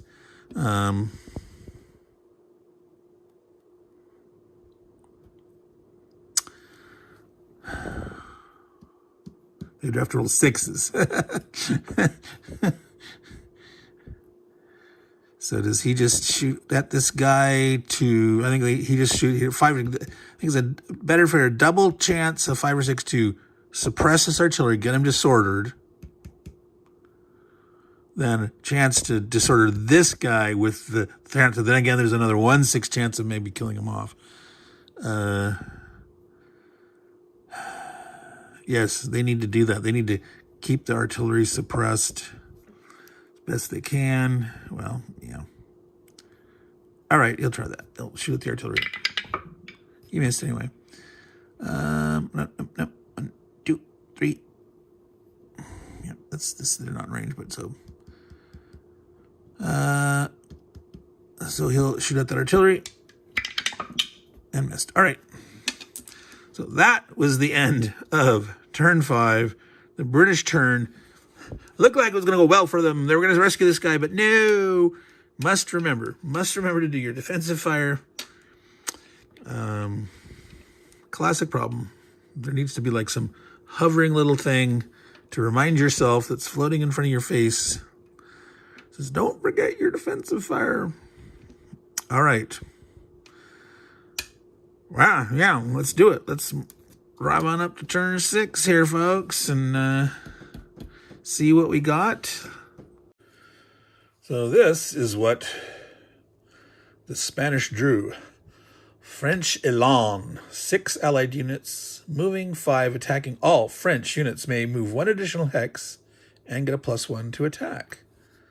So the fact that the French artillery is here and the French infantry are okay. The one guy didn't get retreated and disordered again because of me forgetting defensive fire before. So these guys here are potentially getting a bonus. They're getting a bonus. He can hit there. Total 6 moving, 5 attacking. So I'll have to think about that, but they could, make a headlong. Oh yes, at the end of that British turn, we have to remove those.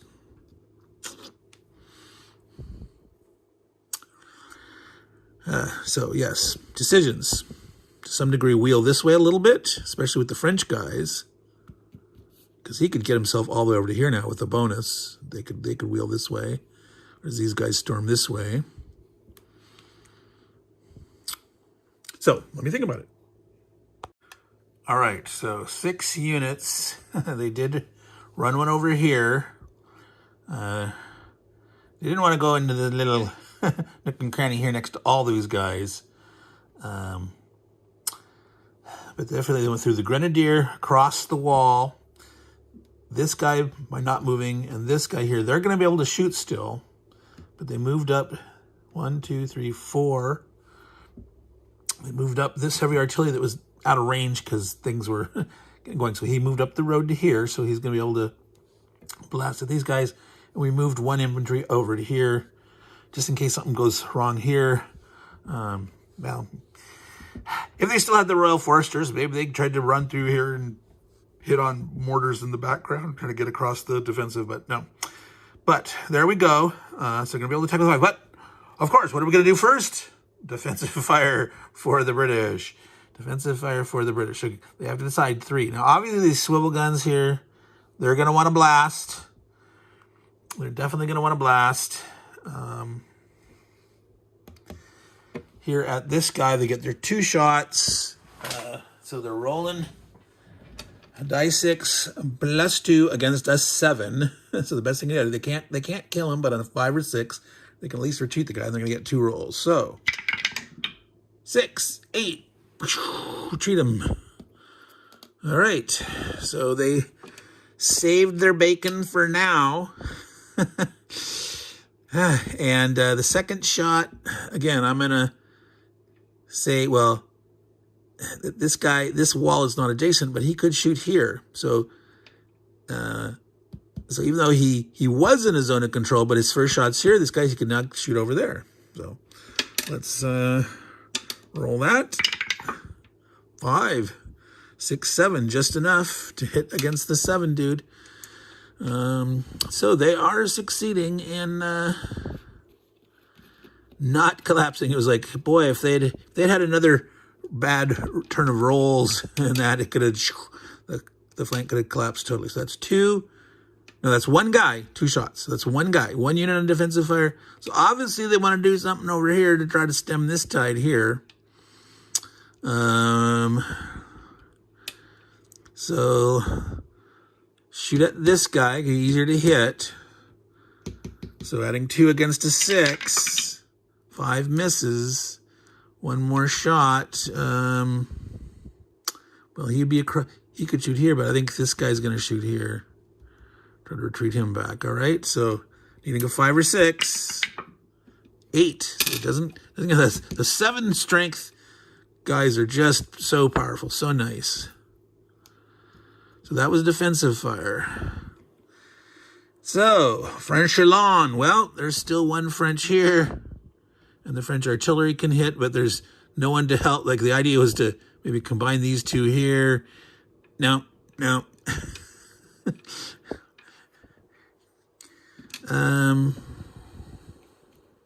so that's the only place that he can hit. So, 5 attacks still. 1, 2, 3, 4. Yeah, if they're all shooting separate, they are combining, those 5 are within range. Now, like, this guy's in range here, but they probably want to go here. And the fact that this artillery gets a plus, he can't kill outright. It's too bad that he couldn't. Well, actually, no. 1, 2, 3, 4. Yeah, if he had 1 more range, you could hit here. Nope, that guy can't shoot ranger again. Same thing.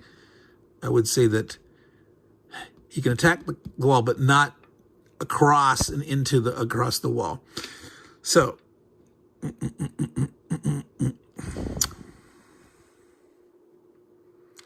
this guy can potentially advance 3, 3, 3.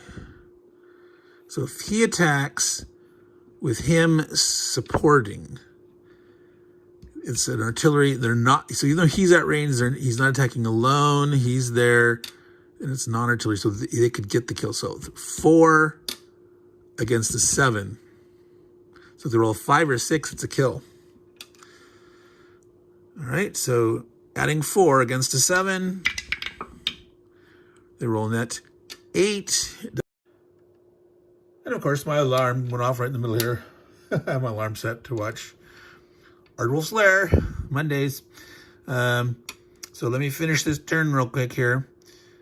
So he retreated from there. He can advance. Well, let's see. Yeah, so he is disordered during this turn. He's not, unless they draw the card that gets drawn at the start. So I'm trying to think of like, they could surround him, but no. Okay, so with 2 went. The problem is this guy's out of range now. I should have thought about that. These 2 should have shot there at range, because then he could have shot here at range. All right, that was a mistake. Remember to think about that better next time, because he's now in our range. This guy can shoot here. 2 against a 6. So he could roll a 6. Nope. 3, 5, misses. And this guy here gets a +1. He can at least disorder something, distorting those swivel guns. Because potentially the swivel guns could move to here to try to help block this or whatever. They do get to move one, but if they moved one, they'd still be able to shoot at close combat. So, but yes, 1, 2, no, that's right, 1, 2, 3, 4. He's only in the range of this guy anyway. So adding 2, adding 1 for the Elan bonus. So against, this is only, heal is only 1 factor, so it's a 6. So adding 3 against a 6. He missed any with a 1. All right, so that is the end of the Spanish turn. Let's see, they do have the guys that got retreated did get rally. And flip this over here. And I will return with the British part of the turn after ours will flare. All right, so we're in the second half of turn 6. We've done... Yes, we have gotten 5 cards we've gone through for the British, but 6 for the Spanish, so yes. So, new card for King and Country.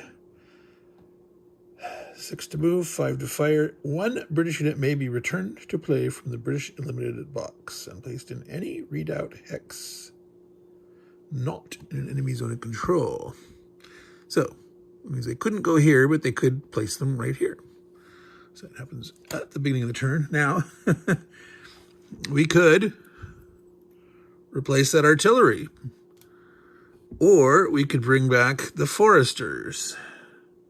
Foresters have better defense.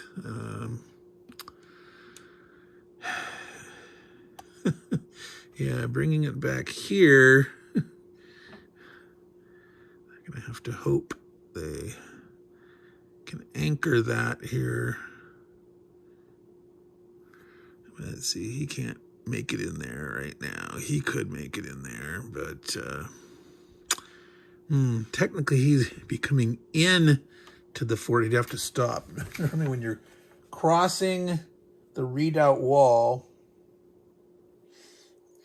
you must stop when entering. Not when you're leaving, but when you're entering. Now, obviously, if you're coming through here along the road there, you should be okay. But he can't do that because there's a zone of control here.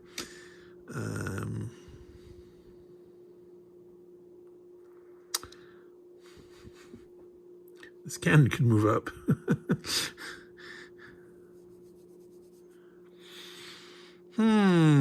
All right.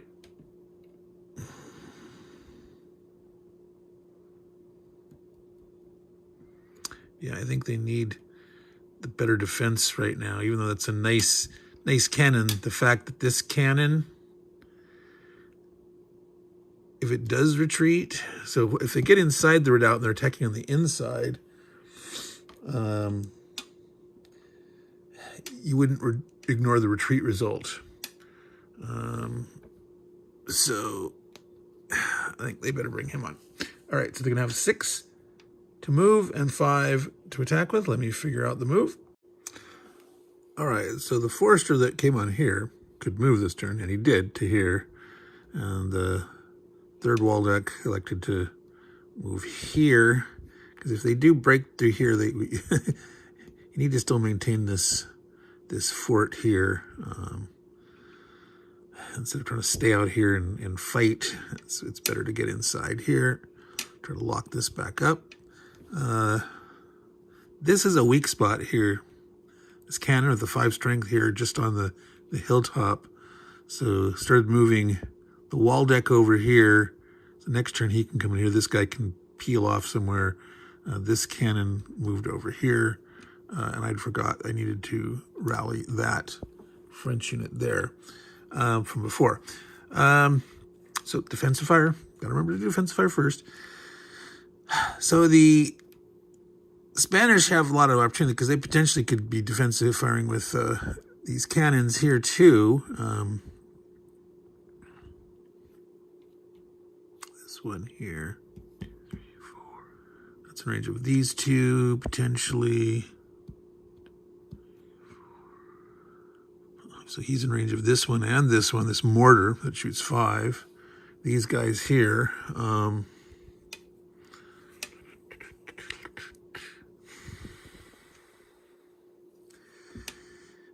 If they can retreat this guy back in their next turn, they can peel into there and try to do some naughty things there on that flank. So let's focus there first.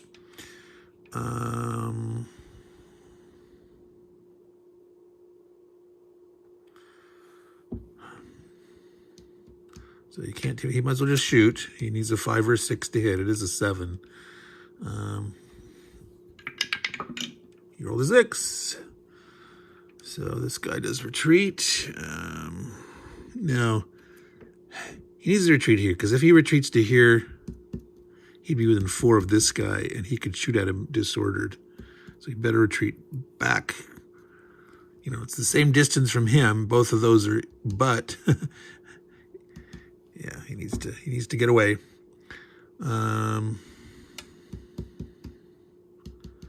So this guy could shoot at this one here, though, and potentially kill the disordered dude. Yeah, adding 3 against a 7, 4 bigger. He missed by 1. That's 2. The Grenadier here, 2, 8. He could hit on a 5 or 6 and disorder that. So this guy couldn't at least fire back. He's going to rally at the end of the British turn here, but no, he won't, because he'll be in the zone of control. So yeah, he's going to shoot. Grenadier, adding 3 against an 8 in the fortification. He missed by 1. All right, so that was defensive fire. Offensive fire. You know, he had moved, so he can't shoot at range. He got retreated. He can't shoot. So, and these artillery again, he's, again, that sort of blocking there. He can shoot out here, but only 2 range, so he's not in range. So this guy can shoot here in this swath. He's 4 out to here. He can shoot any of these here. So they got up to 5 shots.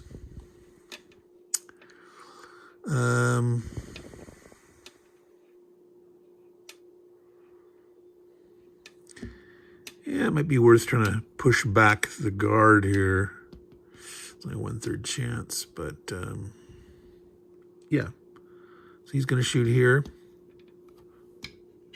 This guy, oh, missed.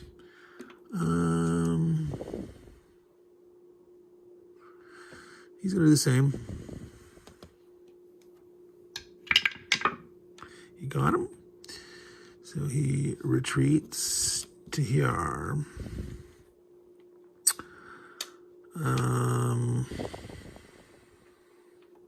Yeah, he'll attack there, needing a 5 or greater. 2 against 7.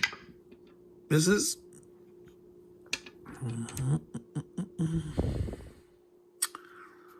So this guy here, because this guy potentially can move up and attack. So if they retreat him, he won't be able to do that in their turn. Drive the line back. Drive the line back. Adding 2, 6, net 6 now. All right. Now he moved, so this guy could shoot. Well,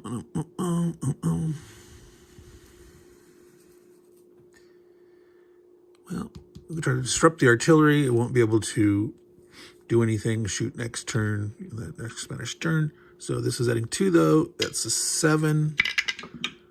Missed. All right.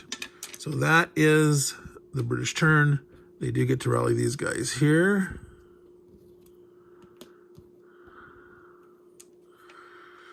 And we are heading up to turn 7. All right, so it's been turn 7 for the Spanish. They've drawn Yo Solo, getting to move 9, attack with 8. All allied units may move 1 additional hex during movement and add +1 to all attacks during combat this turn. Okay, that's nice. So again, probably going to focus here. Let me figure out their moves. All right, so they maneuvered 1, 2, 3, 4, 5, 6, 7, 8, and 9 guys.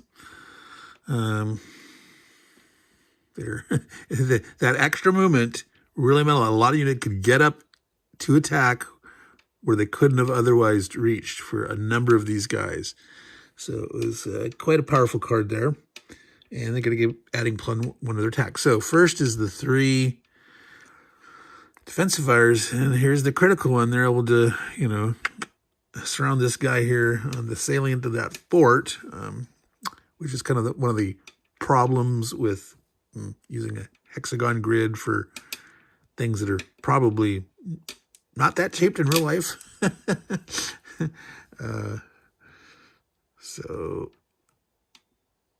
Well, let's see here. So how is he going to best do this?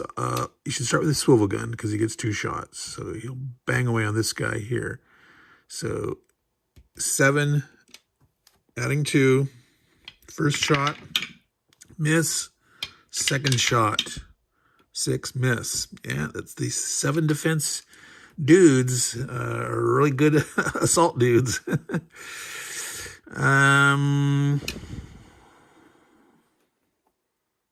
Yep, he better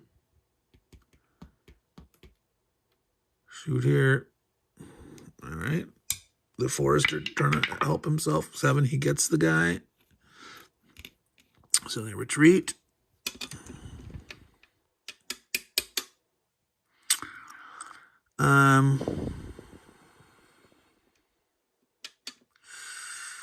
See, this guy's in trouble here too, because even though there's a spot to retreat, you have to retreat 2, and you can't retreat off the map or into the half hexes. So if he gets retreated, he's gonna go down.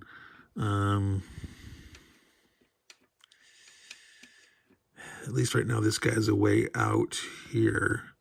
But yeah, with 2 guys, and this artillery's in range too, so he's potentially tough to. He's gonna shoot here. So adding 2, 5, he missed. All right, so now the Allies get 8 attacks. They definitely want to team up here and try to kill this guy. So they can kill him off. This is going to really weaken this corner here because he's a 7. This guy's a 7, but he's only a 5. So the artillery will shoot with him supporting. So 3, 4, and adding +1 for the card. 4 against a 7. He rolled a 2. Oh, lucky dude. All right. This guy's going to try it here. 2. So he's going to need a 5 or 6, though. Oh, no. The dude survived. All right. So that's 3 attack. Now, this guy cannot shoot here because he's in a zone, so he could only assault here. So before they decide to do that, let me see here. They probably want to try the...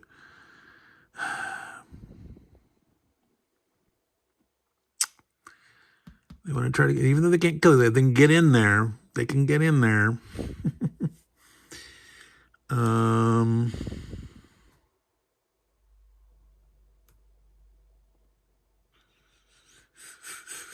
Yep.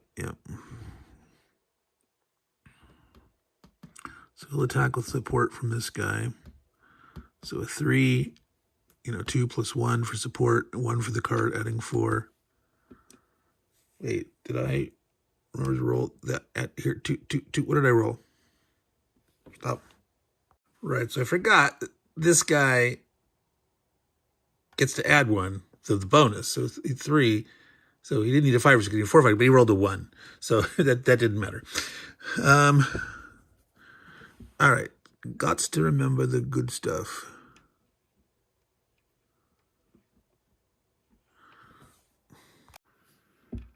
Okay, so let's get back to this guy here. These two combining together, so 2 plus 1 is 3, plus the bonus for the card, which is what caused me to go back and look at that. So adding 4 against an 8. 4 against an 8. Jeez. They're not doing too good here. So that's now 4 units out of their 8. They got 4 more attacks.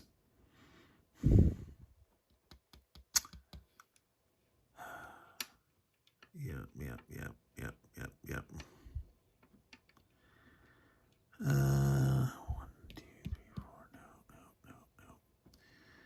No. Well, they can at least try to. So this guy can shoot here to try to disorder him.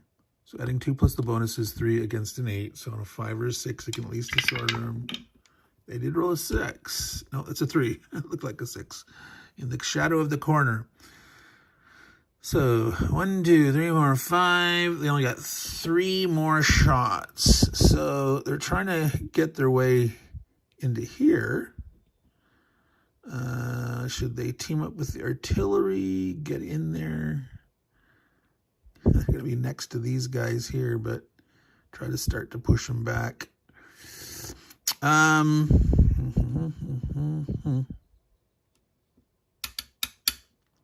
6.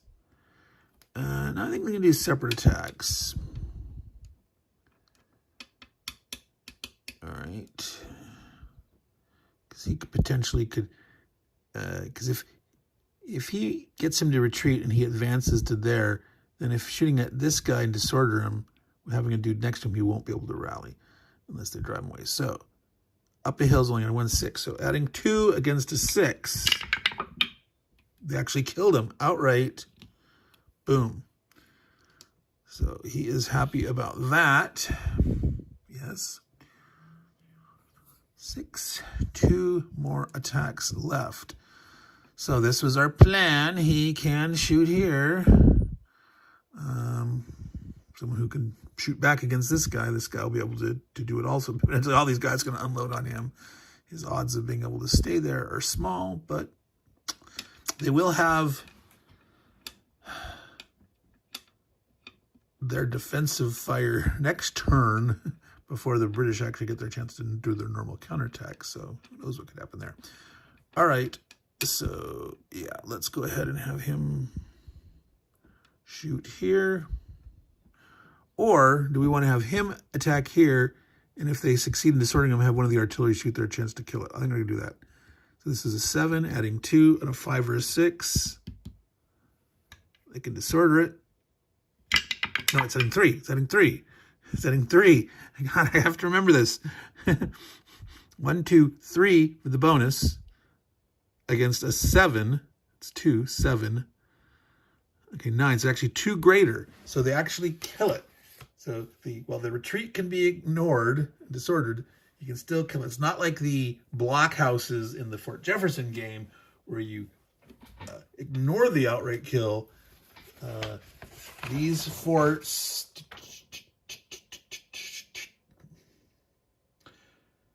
but ignore the normal requirement retreat. So kaboom, they actually kill this guy. All right. So he gets to advance. So these 5 strength artillery are a little bit problematic. These bigger, heavier gun like this one that's a 6. If they had things like that in there, then they'd be in much better shape. But they don't. So this guy here, we got 1 attack left. So they could attack here, but it would be going across the the fort. He'd say it's got the bonus while being inside here in the redoubt. Or he can try to do one of these guys here. I think it might be like this guy will draw attention, but if we can disorder this here, and these guys are gonna have to they're gonna run out of stuff they're gonna have to fall in on here.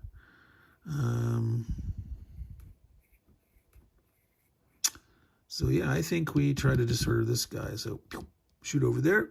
So he's a 7, 2, plus 1 for the bonus. 3. 3 against a 7. Oh! Oh! Another, oh, you can't see that. It's just off the corner. Another 6. Wow. Okay, that was clutch. These last 2 shots. Wow. Now, this doesn't count as occupied the whole thing yet. You have to at least move into the hexes. If you've moved in the last move, you consider occupying it. It's under your control. But, you know, so if they manage to bust in here, they're, but, you know, these guys are going to come swarming back, trying to do something here.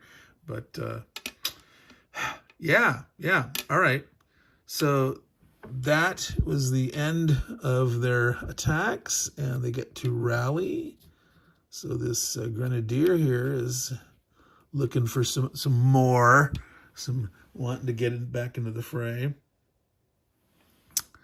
All right, wow, painful. All right, turn 7 for the Brits. I hope they get a good card. If they get a bad one, they're in trouble. Reinforcement news. Well, this could have helped them, but all the guys that would have been disordered, this is like the perfect card. This is the get to rally, and it's wasted this turn because they were dead instead. But if guys had retreated, well, but they get to move 9 and fight with 8, and they still get their normal rally at the end of the turn. So if they're disordered by any defensive fire of the Spanish. So obviously they need to get their butts back in here. So this guy definitely needs to come in here. And this guy needs to come in here.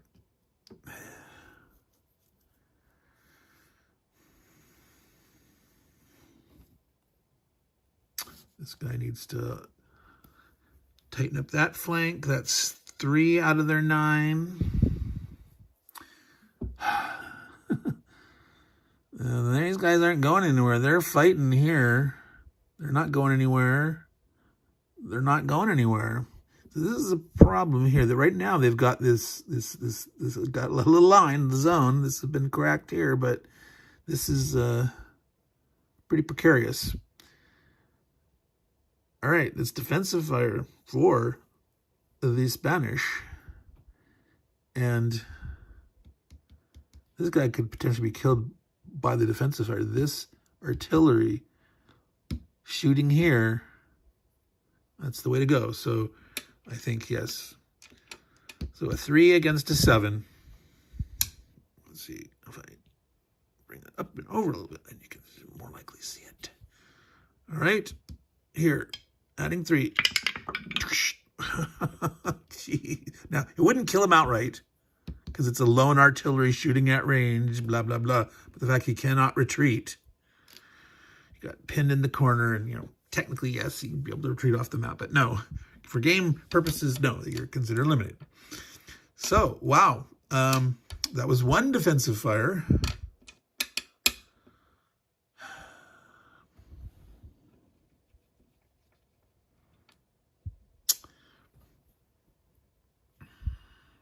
This guy in here, inside the thing, wants to bang on these guys.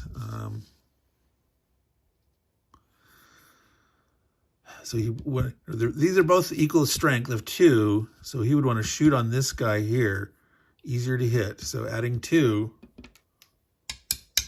on the wall deck. 4 missed. All right, so they got 1 more attack. They could shoot at range, but they have the fort bonus. This guy could try to shoot at either of them. They'd have the fort bonus. They could try to knock one of these guys here during defensive fire. Now, he's really weak. He's got a 1 strength.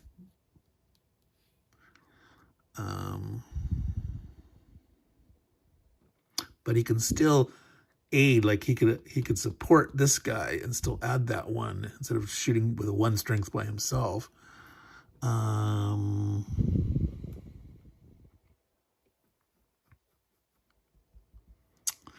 And if they got the retreat here, that means someone could move in there next turn. Yeah, I like that idea. All right, now that's a building.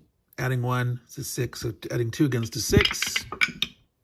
Roll the 2, 4. All right, so that's a defensive fire. So now they have up to 8 attacks. Well, obviously here, now, this is the back to the classic, well, let's see. Actually, adding 2, he has no bonus. So it's actually hitting on a 4, 5, or 6. You'd rather go with separate attacks of 4, 5, or 6s to each have a chance to drive them out than one a chance of 3, 4, 5, 6. So he will attack here, adding 2 against a base 6. So you can actually kill him outright on a 6. So on a 4, 5 will retreat the dude. He totally misses. So he attacks. 4, 6, he got him. So now the thing is,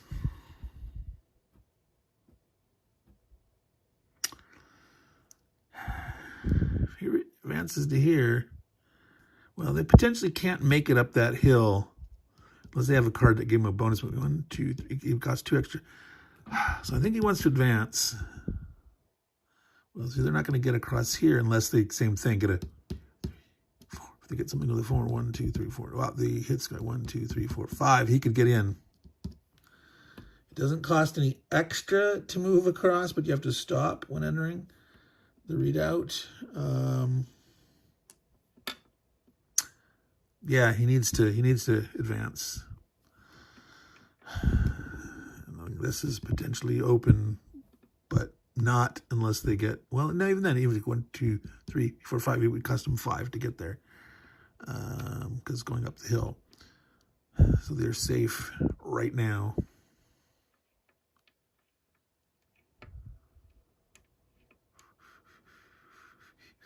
Right. Okay. So that was those 2 attacks. Yeah, they need to try to drive this guy away. So he attacks with his support. So that's adding net 3 against a 4. 8 retreats him, but does not kill him. And he's going to advance to there.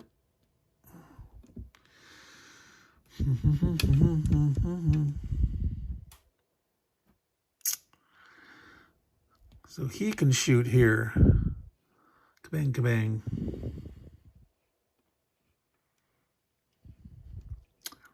Two shots. It is the guy's on the hilltop, so he does get the +1.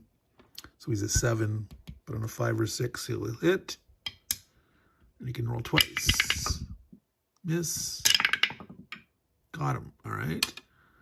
So he retreats to there.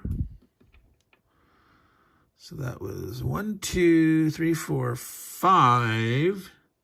3 more. And so this guy's now disordered. So by shooting at him, they have a chance to kill him. So this guy here will shoot, adding 2 against a 6. Missed. So this guy will do it. Got him. Killed him. He would have killed him outright. Anyway, that is the second loss for the Spanish Army. And there's way too many for the the poor Brits. They're so thin. Nope, they're not going to advance out of their forts into that spot. Well, shoot, no, it's too weak. These are so much better here. All right. 1, 2, 3, 4, 5, 6, 7. They have 1 left. Right? 1, 2, 3, 4, 5, 6, 7. Yes. So one of these guys can shoot here or here.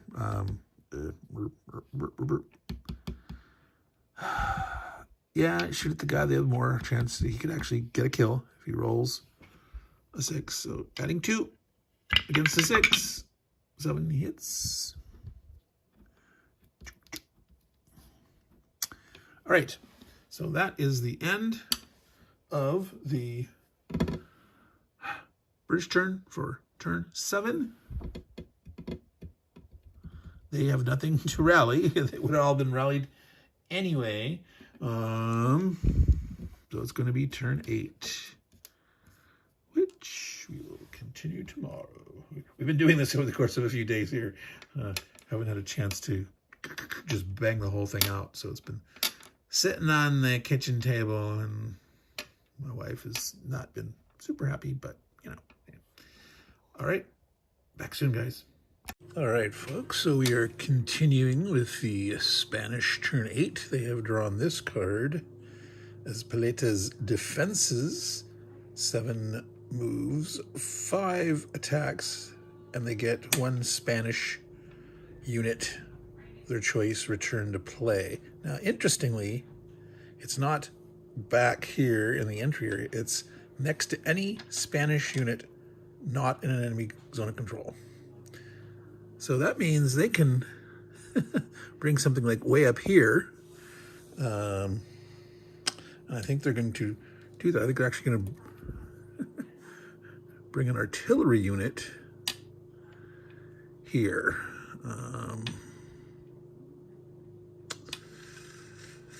Yes, I do think that's what we're going to do.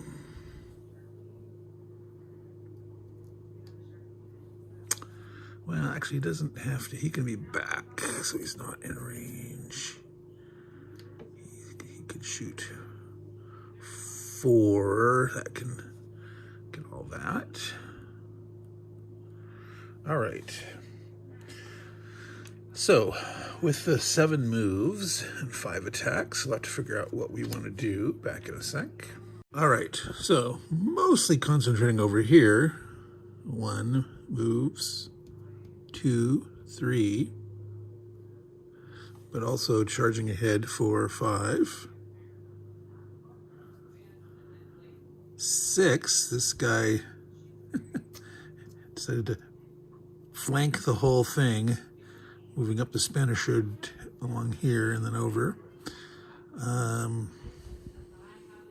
Do I have one more move? 1. He was already there. 2, 3, 4, 5, 6. Yes, there's one more move. Let's see.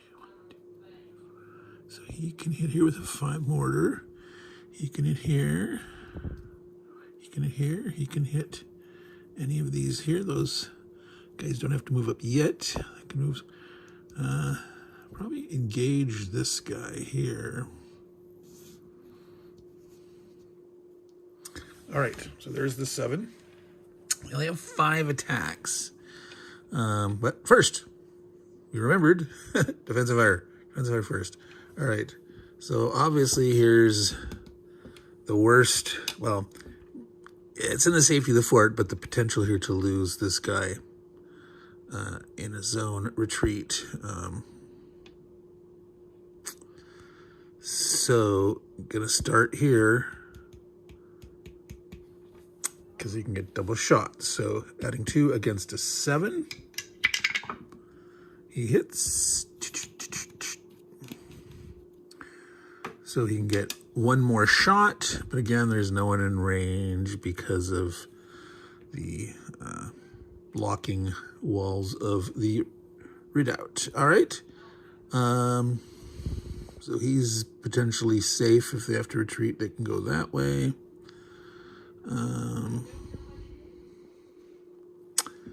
So they're looking a little in trouble here. So this one's going to shoot here, adding 2 against a 6. Boom. 8. Actually killed it. Alrighty.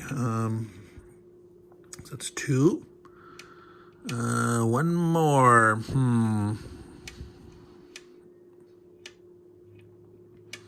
Now, the problem over here is if they don't do something to plug this guy can actually move up, go out of the zone and around this way. And so he could potentially do like this or this next turn, 1, 2, 3, or so. I think they want to try to retreat this guy here because he is sort of a flanking danger. So adding 2 against a 6. I rolled a 4 is a 6. He retreats. All right, so that's the 3 defensives. Now, 5 attacks for the allies. 5. They like to get their foothold in there. This guy's going to rally, so is he. It was very important actually engage both of these guys, because if he was in the zone here in defensive fire, he could have shot at this guy and killed him potentially with a retreat. It's the same here. This guy, engaging this guy was important.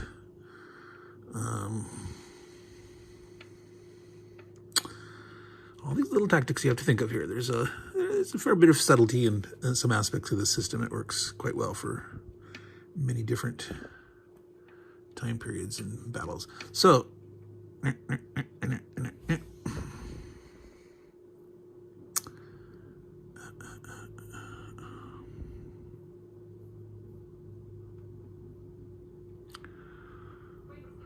use 1, 2, 3, 4. You can so this guy 1, 2, 3, 4 can shoot here, or they want to try to pound in here.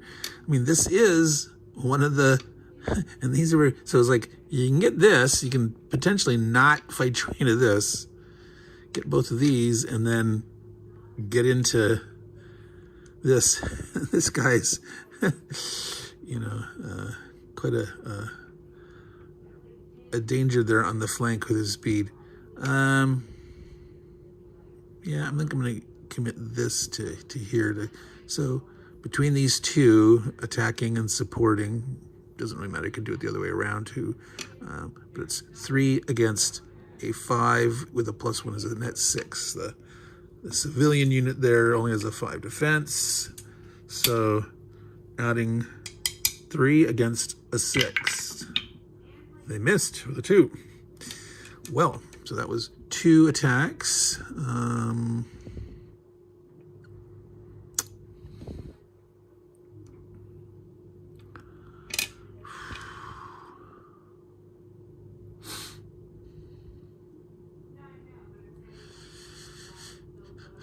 I don't know, someone was attempting to yeah, I mean, they'll probably do an attack. Might just attack here with this guy by himself. We only got 5 total. I'm thinking of combining here. See, this guy here, if he has to retreat, he can actually retreat here legitimately. He couldn't go there because that's occupied. He has to get two away. So he could retreat to here, retreating away from like this guy attacking him.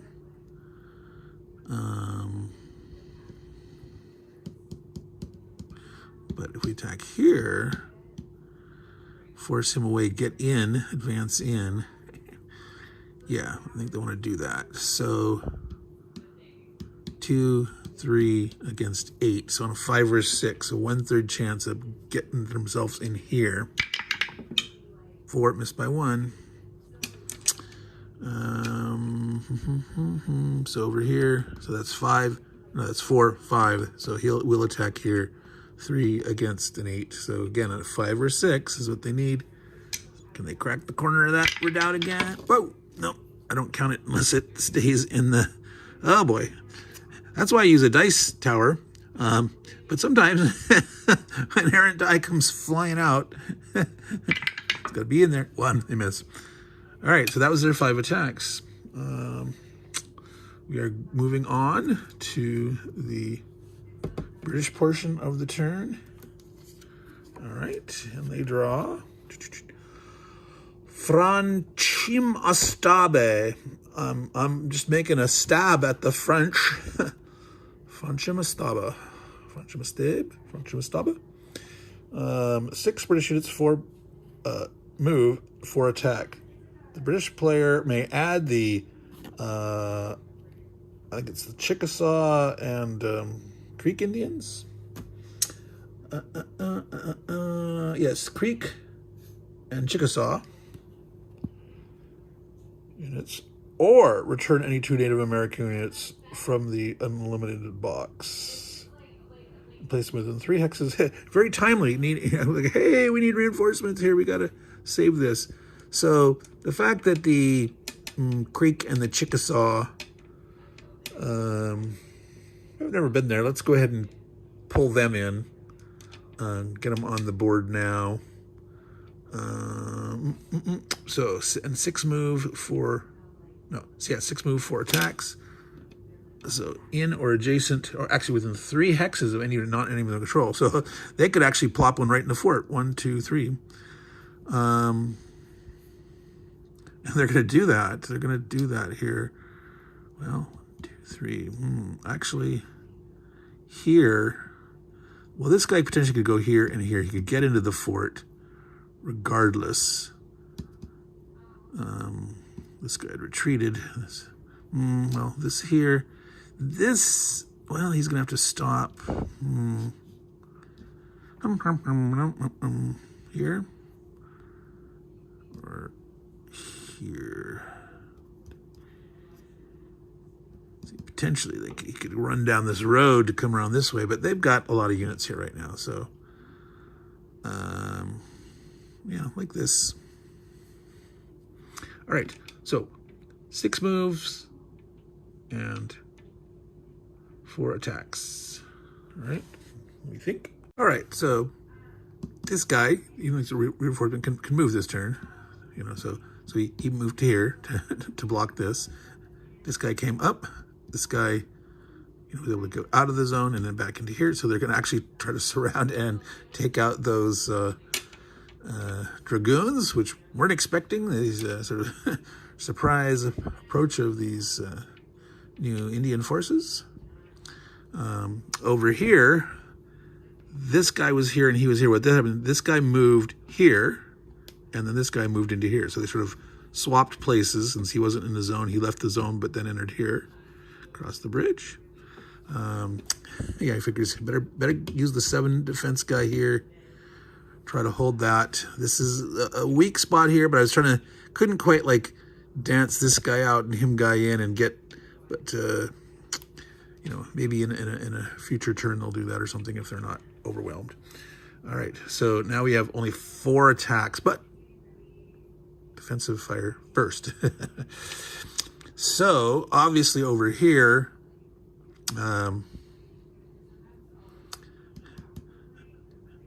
this guy's salvation isn't trying to make sure this guy is zapped.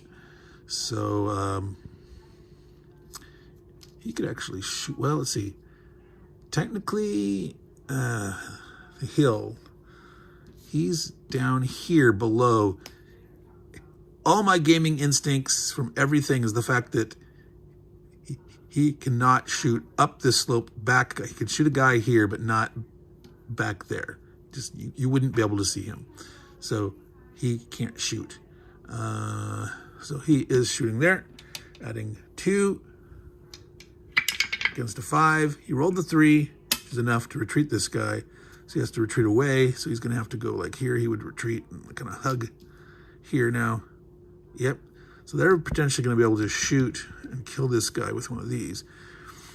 Well, that said, he shot him. So they got 2 more shots. I think they want to go ahead and try to go ahead and take that while they can. Might as well shoot with the artillery. The artillery can't normally kill at range outright, but since it's a disordered dude, 2 adding 2 against a 5. 3 up to 5 makes it. So that is a kill. All right, clearing out some dudes. So they can shoot with this heavy here or with the grenadier. Now the grenadier couldn't like shoot over here, for example. That would give him a good chance of killing it outright, comparatively, because he's engaged in a zone of control. So He can shoot here. Or we could have one of these shoot, but which couldn't kill him, but could retreat him.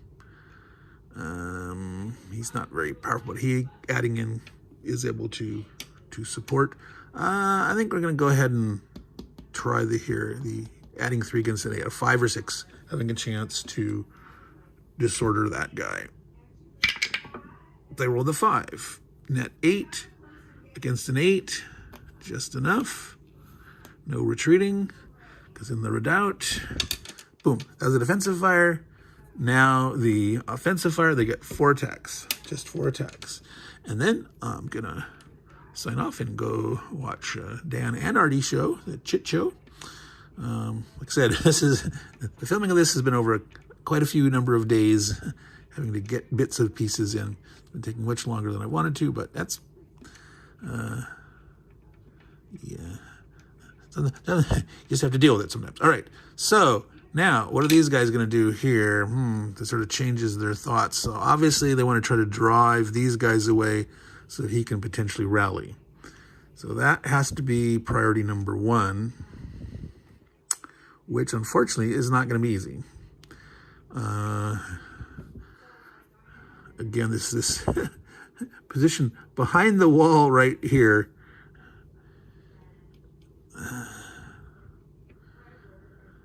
It's like, here's the wall of fort, and you're up next to it, and the guys on top can shoot down at you, but the guys back here can't shoot at you.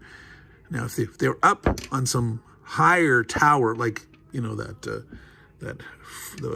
fort in the Battle of St. Louis, that's like really tall stone tower above everything. Just like like 3 times the height of the wall or something. Dang, it's like. If he could retreat him by himself, he'd have to roll a 6. Then he could shoot at this guy and roll a 5 or 6 and make him retreat. Not likely. Good Lord, if they hit him, he could advance. But then he's weak and all this. They could too much chance of getting a kill on him. Wow, what to do here? This guy again could. Here, he has nothing in range. They can shoot out here, but they gotta focus here. So they have a chance to kill this guy outright if they're together. If he shoots with him supporting, adding 3 against a 7. If you roll that 6, it's a 9. That's 2 greater. So that's worth a shot, so to speak. Worth a shot. 4, 7. It's still a hit. He's gonna retreat.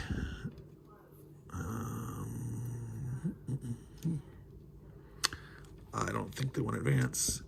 Well, they could advance him just to sort of be in the way, but I don't think so. Yeah, I don't know. No. But that does then make it for the chance for them to drive this out. God, if they could do a supple swapple, get a gun over here, they could be shooting down this side. Oh, that's so tempting, but I think it's foolish. I think everything's going to shoot this and potentially kill this. No. All right. They're going to do it. They're not. That's foolish. Stay. All right. So that was 2 guys. They have 2 more that can shoot.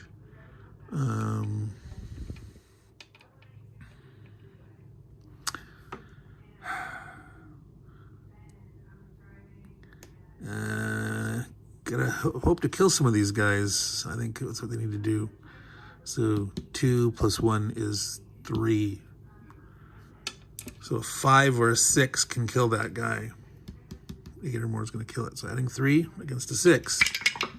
They roll a 2 and miss completely. All right, that is the end. Oh, by the way, there's a whole bunch of units that had to be rallied before for the end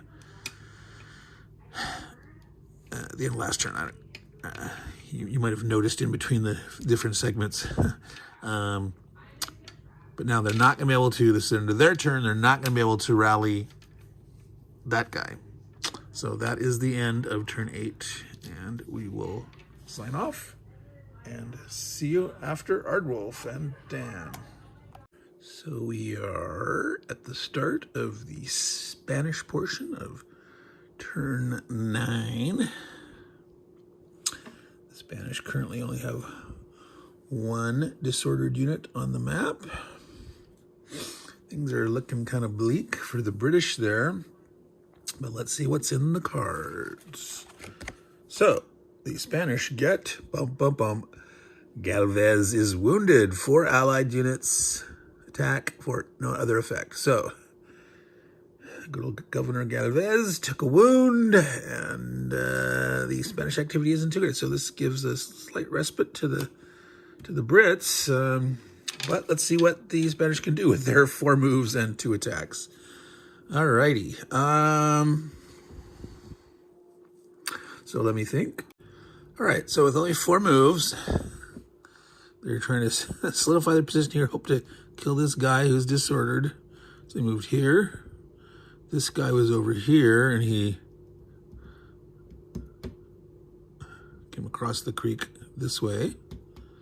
This guy who was up here decided to come here. They wanted sort of this here, potentially there's shenanigans. They could attack this way and potentially keep him from retreating. So by coming off here, they're still threatening this, but have a little bit of a line here. And then they moved up here with this guy sort of solidifying a line here. If they had more guys to move, they would try to get someone that could get up next to it to try to move in here next turn and things like this. But that's what they're limited to with 4 moves. So before they get their 2 attacks, yes, defensive fire. All right. So again, this is the critical spot here. They're going to try to do what they can do to blast away.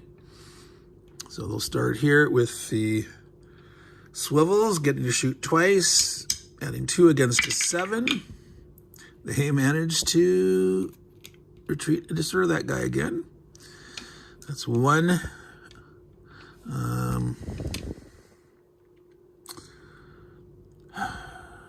So do they shoot here or...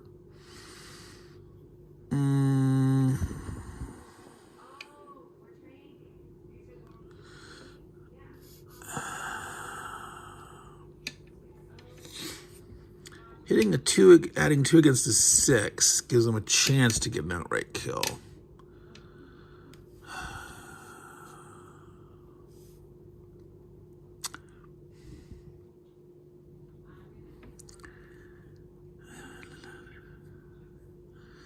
But this might be the opportunity. If they attack here, if they can get him to retreat, he might advance. They might try to get everyone away. Working towards it, because you can't get them both retreated right now, but having a guy here and this guy advancing to here, having these guys against but still it's just sort of dangerous coming out, only having the +1 of the creek. I think they're better off over here. See if they can get lucky, kill something, retreat things, because if they can chip away and get enough lucky kills, maybe they can survive. Adding 2 here. Ascony shells receive. Rolls a 6. Kills 1 there. And then this guy gonna shoot here. See if they get the same thing. Unlikely, but no, 4, 6. It is a retreat though. So that's what you'd say is, what is that?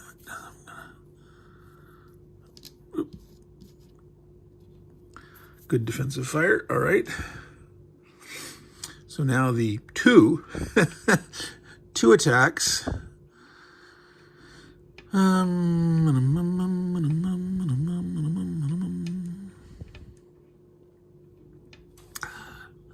They got to try it. So the question is, adding 3 against an 8. See if they could get 2 separate attacks. If the 3, adding 3 Needs a 5 or a 6. It's back to that kind of thing. Or do you go 1-4?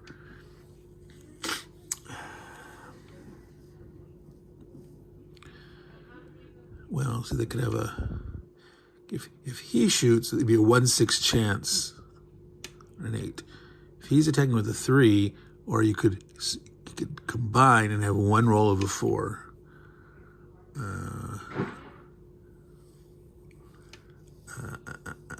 I like the 50-50 odd in this case here. But I'm going to say it's this guy attacking with him bombarding him. It doesn't matter either one. Because they can't. That's it. Just the 2 attacks. But I want to use the mortar. It's fun. All right. So adding 4 against an 8. They rolled a 6. All right. They manage to finish off those Royal Foresters. And so once again, they have made their way into that fort. All right, so they do get to rally this guy, and this guy at the end of their turn 9. And the British card, is Bold Sortie. Attack with up to 10 units. How many do they have left? 1, 2, 3, 4, 5, 6, 7, 8, 9, 11. 1, 2, 3, 4, 5, 6, 7, 8, 9. No, they have exactly 10. They can move everyone if they want to. Attack with 5. 5 British units may move 2 extra hexes and add +1 to all attacks against enemy units this turn. No defensive fire is permitted. Oh, wow. Ooh, all right. So they can move as many as they want. But 5 British units attacking, but only 5 can get to it. They're not that they can. I don't think they're not going to boldly sortie. They're going to attack what's near them, and maybe a unit might sortie out or something. See that dragoons there? That's a temptation.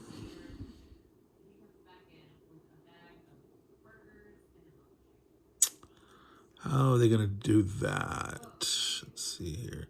Given where he is.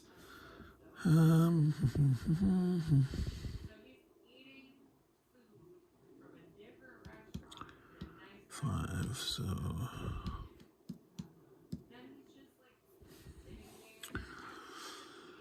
Oh, let me figure it out offline. All right, so what we've got here is the Waldeck moved out to surround. This guy shifted to that position.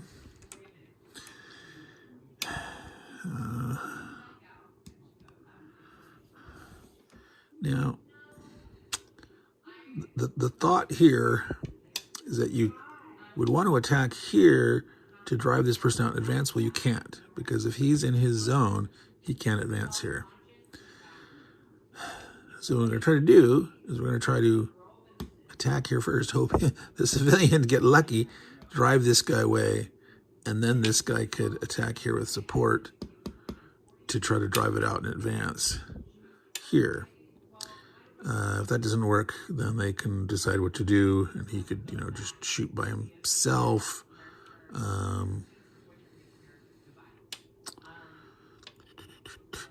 Well, yeah, let's see. So we'll do this. Now, no, remember, we don't have to worry about defensive fire. We're not forgetting it because of that card. No defensive fire this turn because of the Bold Sortie card. So, adding 1 and 1 for the card. So 2 against a 7. So on a 5 or 6, it's not great odds. It's not good odds. It's only 1/3, but they rolled a 6. So they actually managed to retreat this guy.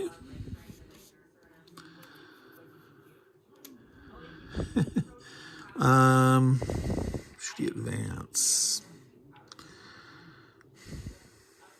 No, he's not going to advance. Now,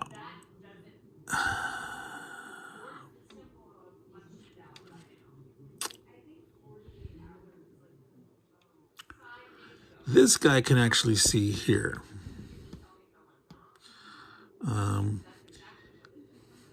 There's this separate like 1-hex redoubt fort thing here. This is like a kind of a tower, and so he's like up and he's seeing into this fort here, not obscured by the fort wall.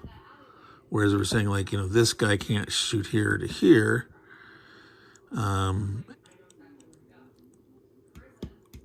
But so we could attack here with this guy supporting from him, and if he fails, he can blast twice just to try to retreat him out, even though they wouldn't be able to move in there yet. But these guys, at least, if he's retreating, is not going to recover until the end of his next turn. This guy potentially can get in here. Well, let's see. We have 5. Well, all right. So can this guy? This is I've always had a question that and I've been playing it. This guy shoots twice. This guy only shoots once. If he attacks and he's supporting, you don't have one attack. He's only attacking once. But if he's attacking and he's supporting, is he gonna only get the +1 on the first shot and the second shot he doesn't, or does he get to support whatever he attacks? Now, he can only support here. So you could say against this hex, if this guy's shooting twice here, you missed the first time, he would still support. But like, let's say there was something else here and he's first shot here, and then if say that succeeded, then the second shot here, this guy wouldn't support it because he couldn't see it. But well, it could be a moot point. We're gonna shoot here. This guy's gonna attack with him supporting.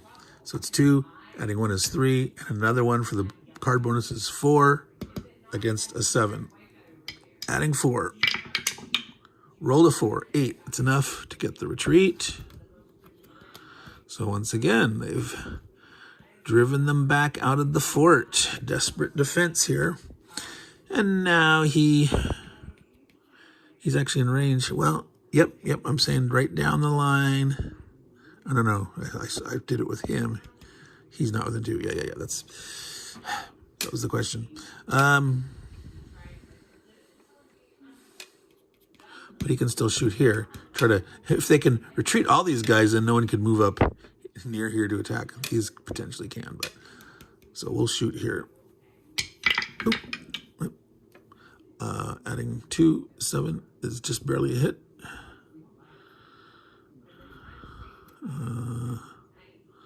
It's got to retreat away. That's parallel, so it needs to go this way. Here. All right. Or no, wait. Did I say? I don't know. He had supported him. That's why he couldn't shoot there.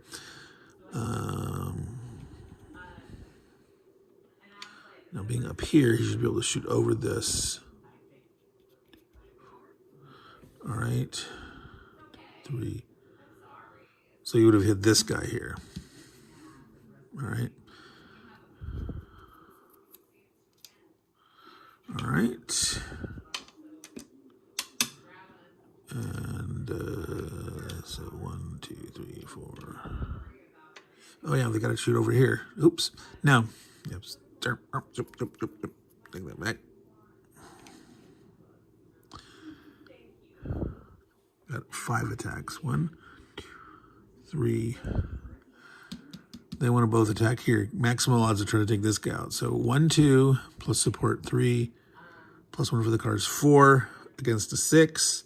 So only on a 1 will they fail. Die adding 4. Well, that was funky. They roll 3, 7, enough. They took out the dragoons. I'll actually move forward that way. All right. So that is their turn 9. Not having the defensive fire, getting the bonus, that was pretty clutch. All right, so turn 10. Last turn before we start shuffling cards. Heavy guns. 7 allied units, 6 to attack all heavy and border units. Units combat attacks before movement and fire twice with +1. Wow. They can fire at different targets, but cannot attack again during combat. So these two guys can shoot before movement, right up front. So like now, before any defensive fire. Shooting twice with a +1.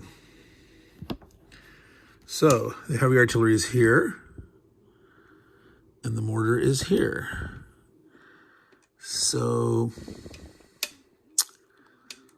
they are going to try to bomb the snot out of whatever dudes they can. So this guy can reach these two guys.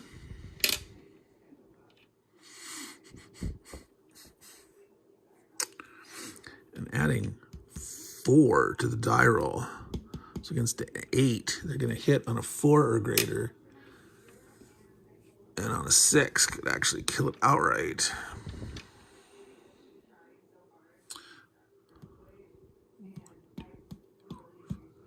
Yep, so he could hit either of these guys here. I think I want to start with this guy shooting against this one, who's weaker, 5, adding to his 7. So he's adding 2 + 1. He's adding 3 to the die roll against a 7. All right. Yes, 3 against a 7. They get to shoot twice. He rolled a 3, misses. 9, he killed it. Can't kill it outright because it's a mortar shot at range. Or any artillery range can't kill it outright. But he does disorder it. All right. Doesn't retreat because of the redoubt. But he got that hit in. All right. Now this guy could try to... Well, he would retreat, and that would leave them the opening. Now they're...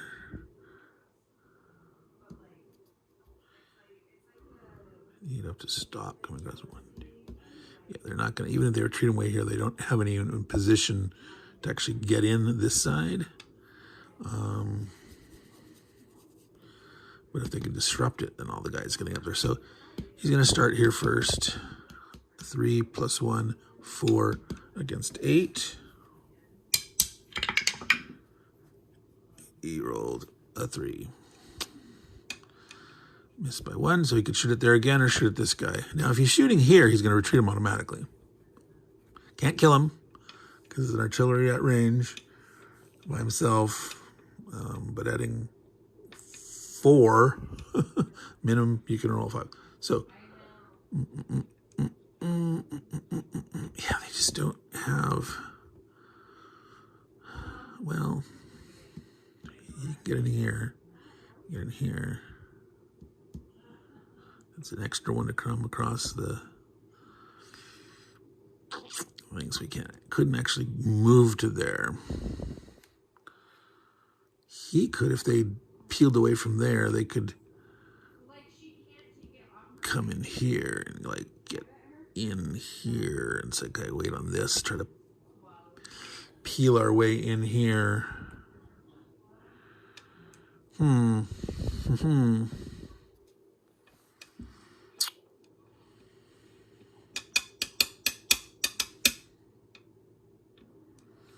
They are going to have defensive fire. Well, yeah. I'm going to try to, get this chance to the 4 against an 8. That's a 4, 5, 6. That's a 50-50 chance of getting a disrupt on this 6. Now again, it could have been a kill. The net 10 against an 8, but it can't be. But it does disorder. So that was the special card Bonus, heavy guns, pre-movement firing of the mortar and the heavy artillery. I'm going to artillery. I'm going to turn them at an angle so I remember that they have shot. They cannot shoot again. They could move if I elected to move them, but now we got 7 guys to move, and we'll still have 6 attack. Those are, I'm assuming those are free, not counting against the normal attack in the attack phase. Doesn't say that. Well, let me figure out my move. All right, so we moved. Guy here, a guy here, a guy here. This guy went here. He went up the road here. He was here, he went there. And a guy over here went to there. Okay. So they're engaging all these dudes. There will be defensive fire, but these guys are disordered, so they can't save their bacon this time. Obviously, this guy is going to try to help, but he'll shoot here. So adding 2 against a 6. He gets a 7. All right.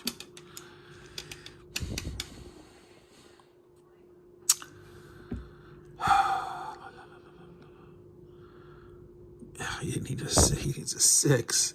That's so wimpy. Let's see. He's up on the tower. That's in the middle. I think that would normally be blocked, but in my normal tide, halfway the distance between the two on the hill level, like in a tower. He's next to the wall here, but I would actually say that that would be in line of sight from up here to there.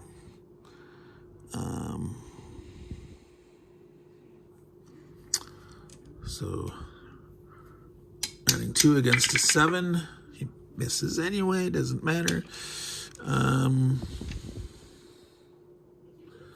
So he could try to get this guy, this is 1/6 chance to retreat him. Or he could go here, running a 4 or 5 to retreat, and a 6 would kill him outright.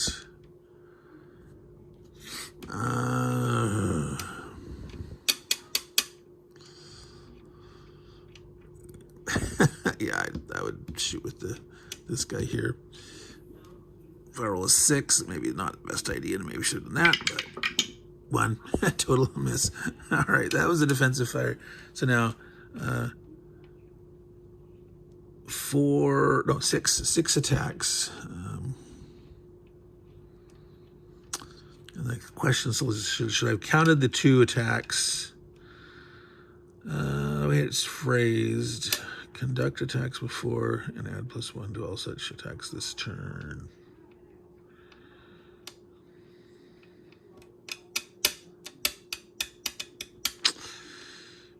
I could really see playing it either way. Either allowing them to say, yep, you get those free attacks. It doesn't say that. It says they conduct attacks. Now, it doesn't say may conduct attacks. But it doesn't say they're actually mandatory. With all heavy and mortar artillery units conduct attacks before movement. Well, you could say that as a demand statement, imperative. They'll all do this. They'll all conduct attacks beforehand. Or you can say, if they attack, they will conduct attacks before movement. It doesn't say. Well, let's see what happens here with the other attacks. 1, 2, 3, 4, 5. So he can hit either one of these 2. He can hit 5, 2, 2, 2, 2, 2, 2, 2, 2. We got plenty of, okay, let's say these guys are the ones that did already shoot, so he's not in range because he's already shot. So this guy here can hit here. These guys can't hit here. So 1, 2, 3, 4. There's only 4 guys. Well, there's 5. There's 5 guys. So potentially, and he could shoot there. It's not going to do anything. Well, could disorder it, but no, he's not like 9. He can't. 2 against a 9 can't do anything.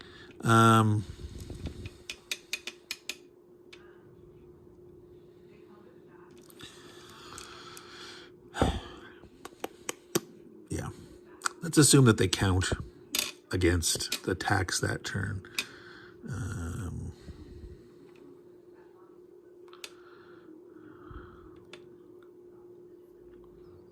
He's going to attack here.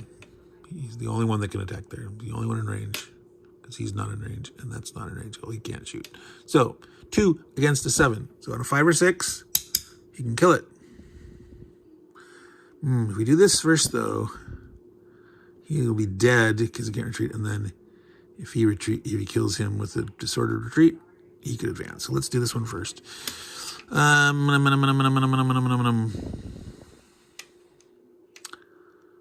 So this guy here, 2 against 8. So the Artie will support. So 3 against an 8. So on a 5 or 6, it will kill that guy. 6, he can't retreat because he's disordered. He can advance. That was 2 units. Now this guy tries to do this here. 2 against a 7. 6, sorry. No, 7, because it's setting 2. So on a 5 or 6. Oh boy. Boom. It's getting nasty here. In. All right. And so he can smack on that guy. So adding 2 against a 5. Miss. All right. So that was 1, 2, 3, 4, and that's the 6. All right, so I have to remember it in my head for the future, ruling that card as saying they get to attack first. It's optional.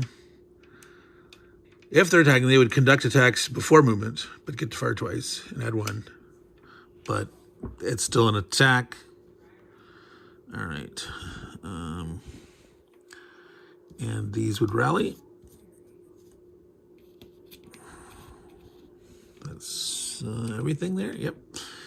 So, last portion of turn 10. The British.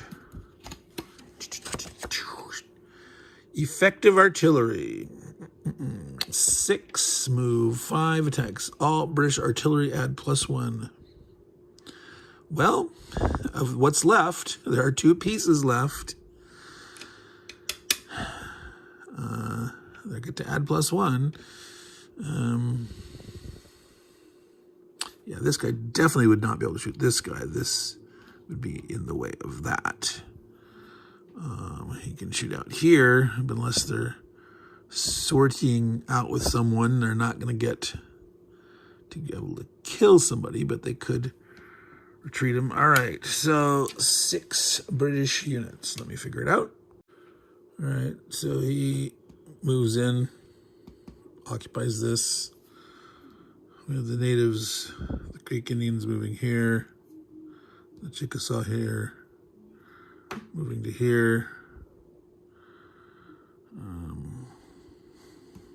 Yep. We can utilize the road.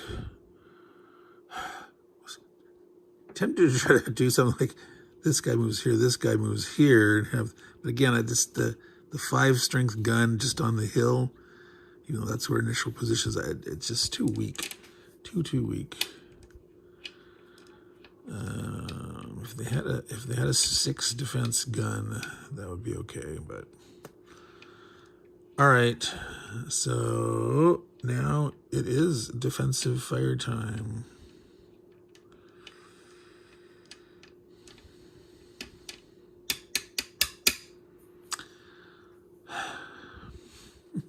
Potentially, they could blow this guy away with defensive fire here if they get lucky. Oh, and I forgot to rally that guy. They can potentially defensive fire against the cannon, too.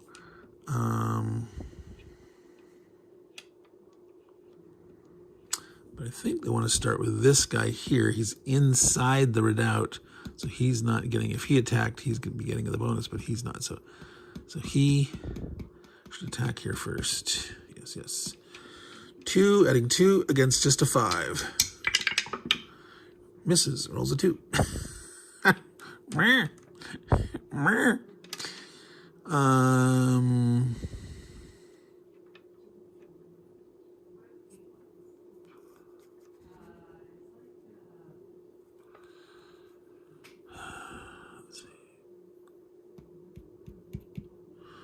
Yep, no, he can't. He's not out of range of anything here. He can shoot there, but he's not in range there.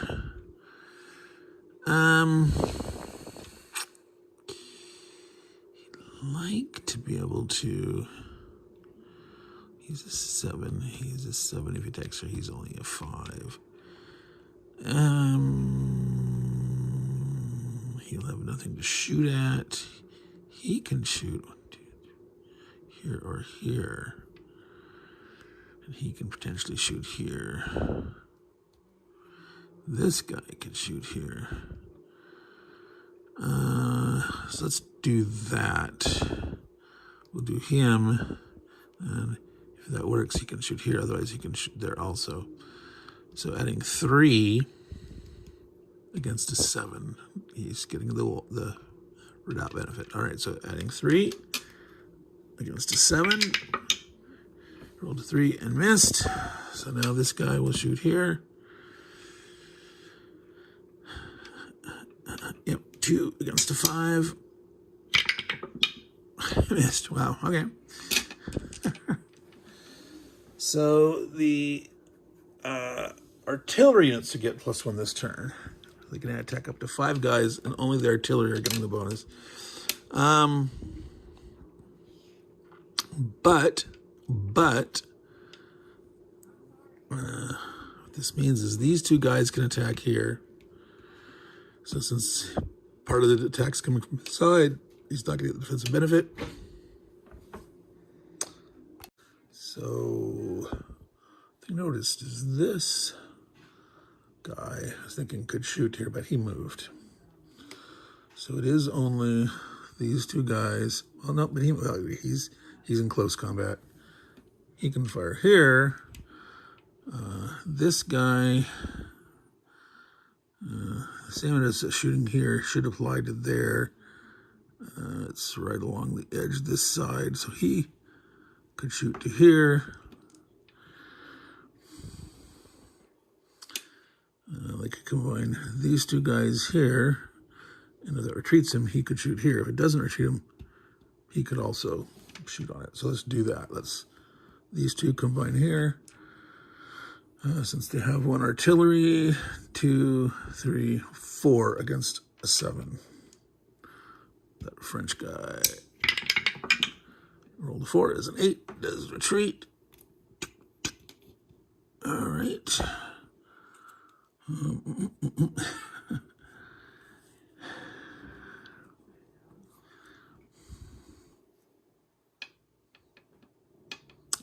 This guy, right?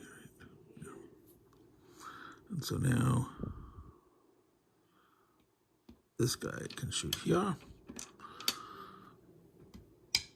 Adding 3, because the bonus is 7, it's enough to retreat him. Like he's just shooting and driving him back out of the fort. This has just been a seesaw battle. And then this guy can attack there. Get lucky on a 6 and kill him. 2 against a 6. He did. Oh my goodness. They're slowly whittling the spinners down. That's crazy. All right, so that is the end of turn 10. They have nothing to rally. We get to shuffle the cards. We've made it through the deck once. Shuffle. I want to cut the deck for me? Oh, you do? Okay, there. Oh, right there. All right. And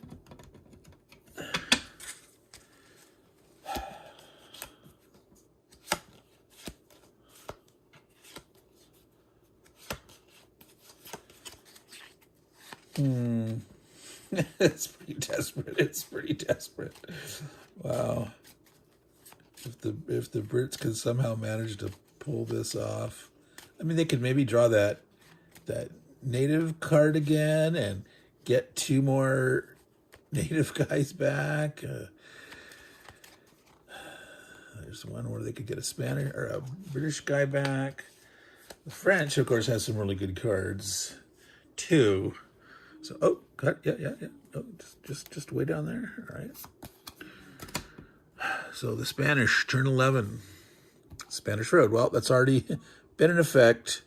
So it's just 8 guys and 6 attacking. So it's just a vanilla card. There are still 2. The 2 never bothered to bring the militia on yet. But other units to move up. And there's still 1 in the backfield here. But might as well get them on the board at some point here.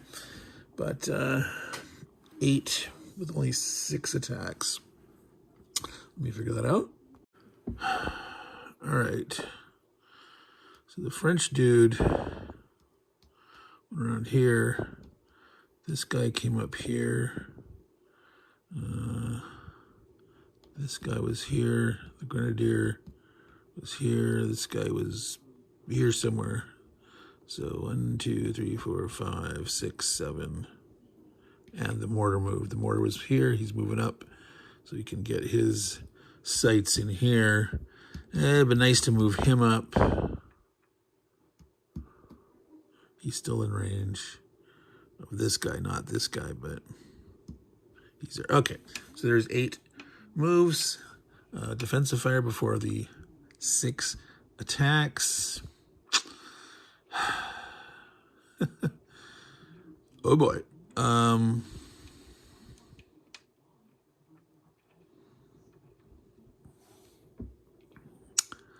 Well, gotta try here. So he's gonna shoot point blank here with him supporting.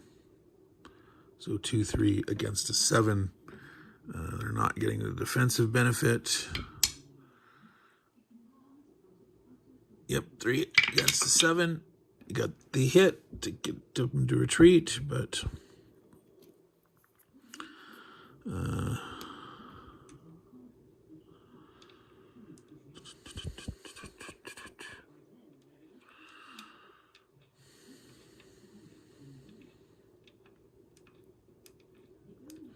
wait, whoop, zip, whoop, nope, zip, nope. It's defensive fire. You cannot combine. Cannot combine. Blah, blah, blah. So, rethink that. Shoot. Yeah. Probably him shoot here alone. If he succeeds, then he can shoot here alone. And then he probably shoot one. So yeah. So let's do that again. No combining in defensive fire. Okay, so he does get the hit still. All right. 1, 2. And he's going to try it there. He's going to also roll adding 1 against a 6. 2, he fails.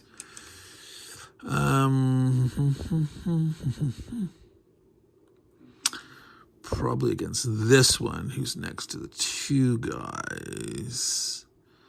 Peel him away. All right, so adding 2 against a 6. 7 is a retreat. All right, so there. Now, that was the defensive fire without combining.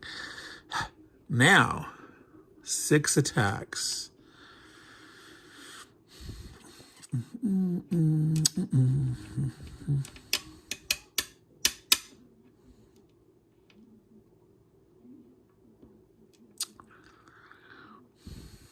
Now He cannot fire because he moved.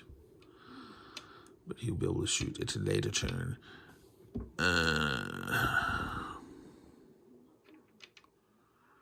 So if he does that, he could potentially shoot at him, but could disorder him.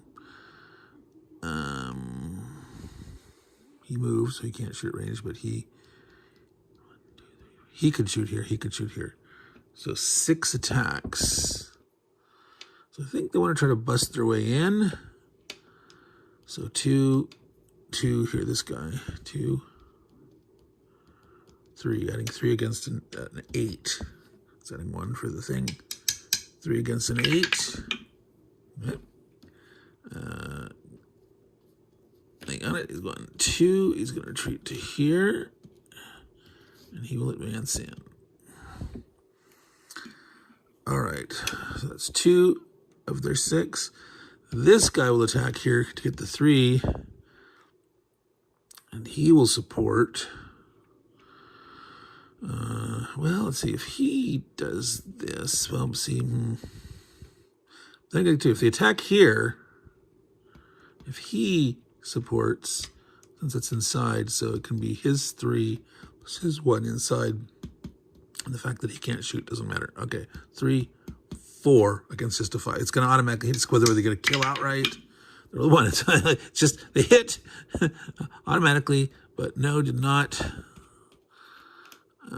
manage. Now he will advance to here. He's got his zone here. This is getting farther in, locking it in. Now technically, this guy could move this way. He could come out here and leap into the fort, which he could move this way anyway. So, yeah, I think this is good. So they do want to try to make this guy retreat. Yes. So that was 2, 3, 4. He hasn't shot, but he doesn't have anything in range anymore. That leaves 2 left. So they could use this guy and this guy on this. Now he's 6. He's a 7, 2, 5, 6, 7, 7. Do we want 2 chances of 5 or 6, each shooting separately? He's not going to be able to advance into there anyway because he's in the zone here. It's very interesting, the new one. Like if he had attacked from here, he could advance in. But I sort of wanted to engage this guy, tie him down. So I think against a 7, 2, 5, 6. Yeah, 2 chances of 5 or 6 are better than a 4, 5, 6. Statistically, there's some emotional appeal to the 4, 5, 6 single roll than a 2 chances at a 5 or 6.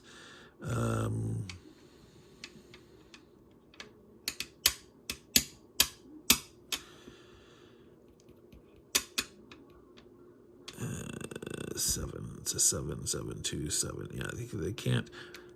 If they both team up, though. If they both team up, adding 3 against the 7, there's that chance. If they roll the 6, though, they're killing it outright. So in this case, because it's a different effect, it's not the same. So they will do that.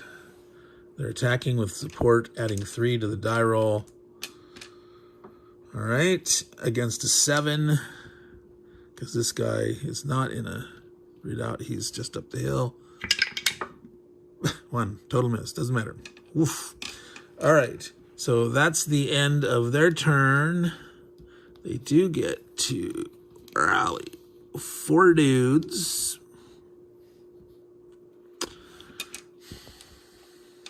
And that is the end of the Spanish turn 11. We are to the British turn.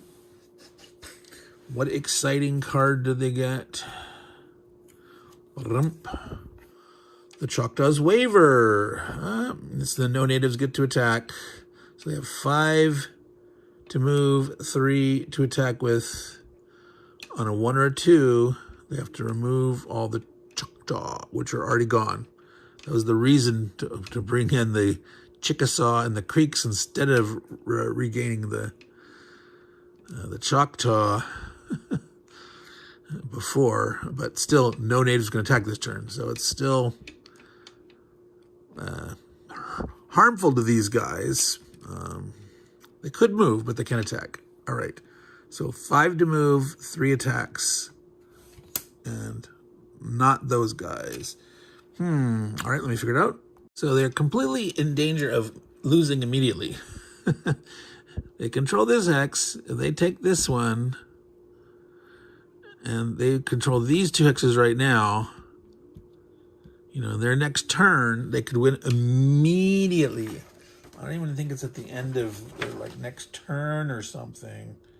Special player wins an automatic defeat at any time during his turn, occupying control all hexes of at least 2 of the following.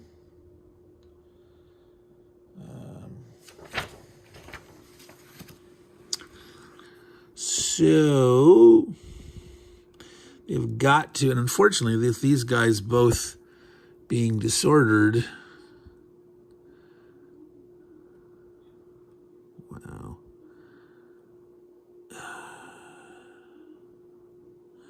Yeah, it's like they've got to move him into here. So they can't attack, but they got to move it in. They also move a gun in there too, just to drive more pieces up there. That's crazy. But it's desperation. They can move. They can't stay on attack. They can move 5 guys. 1, 2. God, that's desperation. 3. Oh my goodness. They're so messed up here. They're toasted. You can't, they're gonna get up this hill here. They can't this turn. But you want to be here. He's gonna come up. Well, yeah, the fact that they lost their dragoon, that did hurt. That mobility there. They're spread so thin, so thin.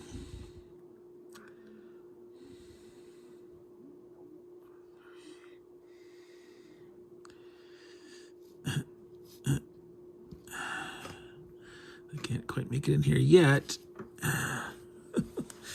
All right. So that's their movement. Defensive fire. And this is where this is very painful, that this defensive fire could actually whack a doodle big time.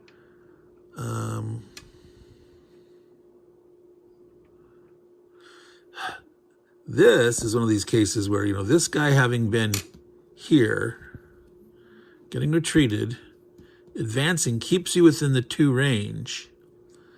There's no one else next to him. They couldn't pin him to force to draw fire. So this guy can actually shoot here. This is this one-on-one action where you can retreat the guy, advance, be within range on the next turn to kill him during the defensive fire. So I think this is going to be a defensive fire. And then here. So let's do this one first. Adding 2 against a 7. He needs a 5 or 6, but that'll kill him. No, 1. Yeah. Woof. All right. Now, according to my ruling, he'd be shooting along this line here. He would hit the defensive border. If he was in here, so as he's outside the fort, down below the wall, he can't shoot this way. But if he was in, he would have defensive benefit. But here he does. So it's this guy is inside, and he can shoot either one of those. The question is which one.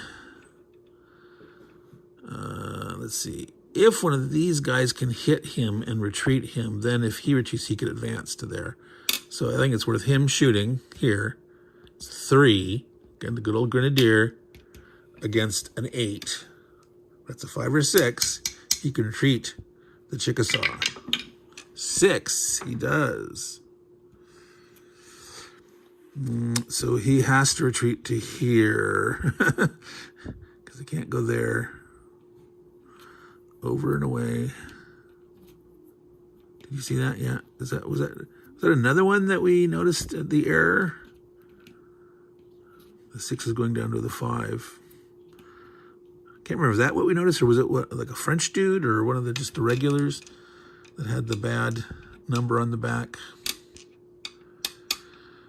All right, so he did retreat him. He missed. So this guy now attacking here, if he retreats him, he can advance. All right, well, you know, can you advance on defensive fire? Conducted as normal combat and can either be ranged or close. See combat phase selection below, up to 3 units. It says no movement of any kind is permitted. Now the fact that it says of any kind, so is advancing after combat considered a form of movement?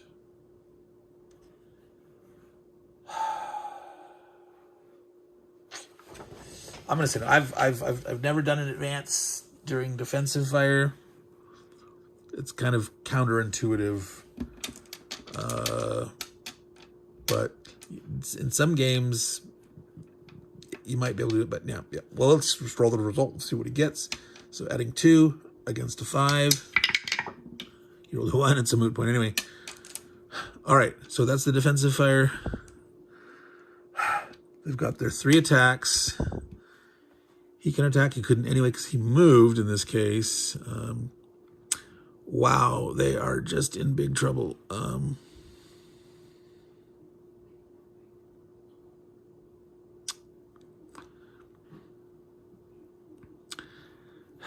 I think they gangbang together and try to take him out.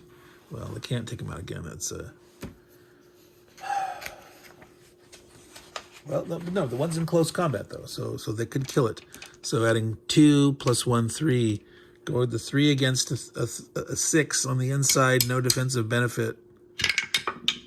You roll the 3, which is a 6, which retreats him but doesn't kill him.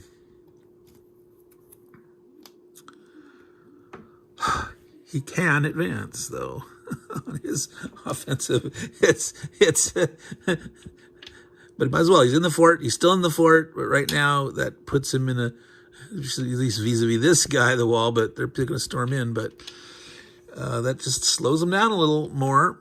If they'd actually been able to get a kill there somewhere. He can attack. That's right. That was one disadvantage of having these guys both move and shifting. If they had just sort of like stuck the way they were, one guy could shoot, potentially roll a 6 and kill somebody. But nope. So that is the end of turn 11 completely. Turn 12. We will be back. All right, we are back to the start of turn 12. The Spanish are closing in, but the Brits have managed to keep driving them back. I don't think they're going to hold on for 12 turns, because we're at turn 12 until turn 24, but we'll see. Oh, assault. 8 moving guys, 7 attacking. All allied units attacking British units in redoubts add +2 and receive a -1 modifier to defensive fire against them.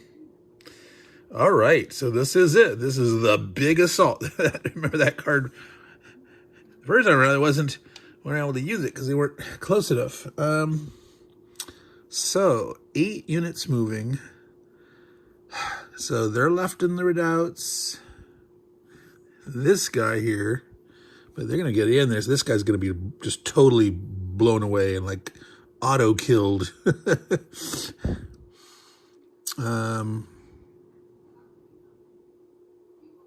Oh, we forgot to do these important rally at the end of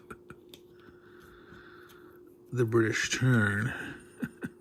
They had the chance to get that guy shooting with the defensive fire, but now he's at the end of their turn rallied. All right.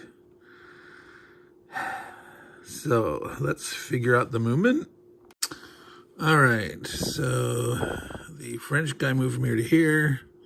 Where this guy was, he moved in to here. This guy was here, he moved there. These guys here move up into this. This guy was here, and he went 1, 2, 3 up the hill. This guy was over here somewhere. He ran up to here.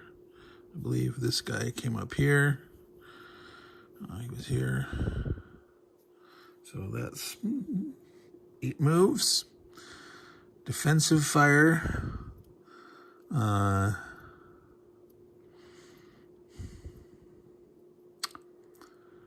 it says attacking units get a +2 during and receive a -1 modifier to defensive fire against them this turn. Technically, you're not actually attacking the readout yet until the combat phase, the defense fire before that. But I would say anyone that is next to the readout and could attack it would be included.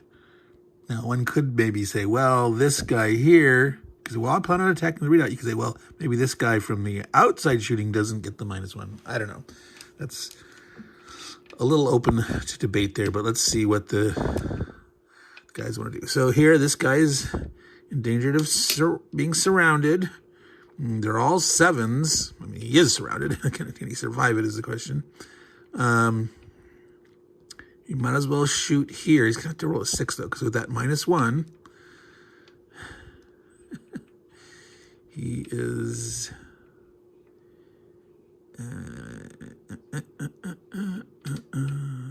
yeah.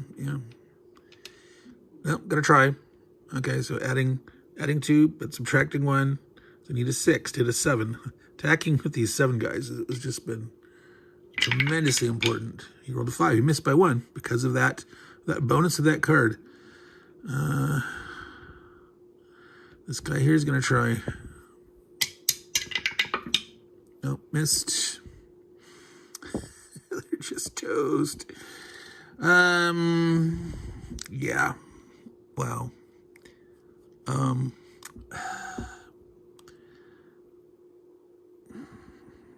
They managed to, let's see. Well, technically won't occupy this hex. They could drive him out, get here. And then he could potentially take this. Well, that's actually a separate. It's a weird little side thing and its own little thing. I don't know if that's really supposed to intend to be part of Fort George or not. But he's gonna try to drive him out of here if he shoots him and drives him off. So this is not in a thing. It's an 8 still. It's a 7 strength guy in a building, but he'll try to drive him off. Miss by 1, but not because the thing is normally hits. But it would be an 8. All right. So the normal attacks are getting +2. +2. This is big. Now they're only getting 7 attacks. They had 8 moves, but 7 attacks. But yeah. So this guy attacking here inside, he would kill him. Now I might as well add him in. Go ahead and do both. Get super. I think it's gonna be up. Well, no, actually, it's this +2 is automatically going to succeed. Automatically. Right?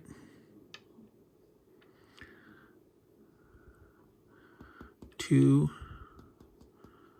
See, he could potentially shoot there. No, he moved in. So he can only fight there. He moved. I was thinking about this artillery.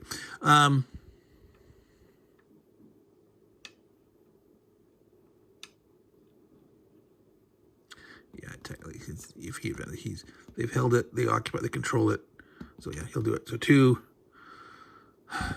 3, 4 against a straight 5. The minimum you can roll is a 1. Doesn't matter. He's going to be killed outright. And we will advance him to there. That's 1 attack.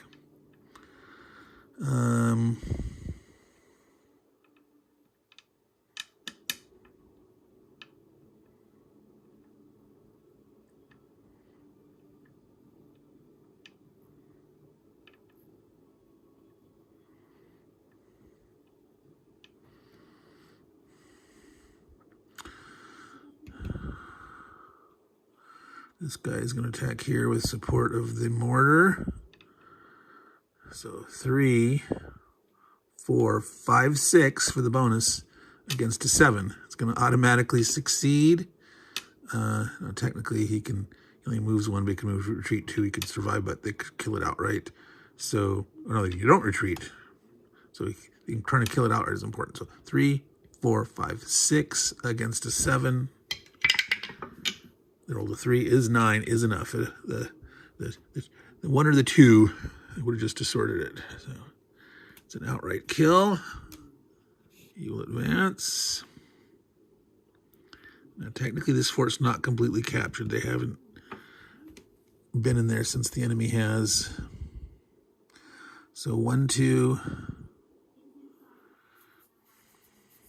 3, 4.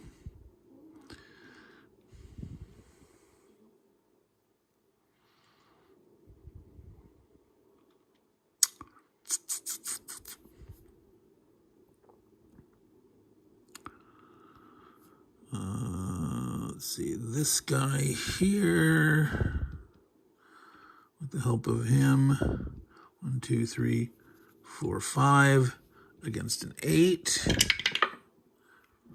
Rolled a 1, missed.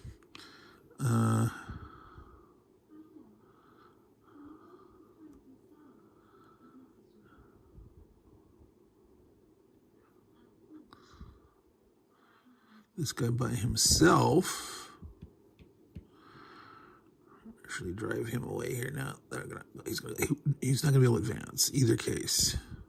He's not gonna be able to advance.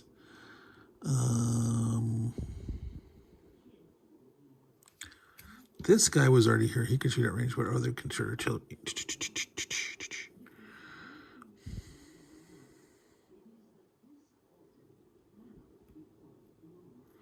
Yeah, try to get their foot into all the places, I think. So what was it again? 1, 2, 3, 4.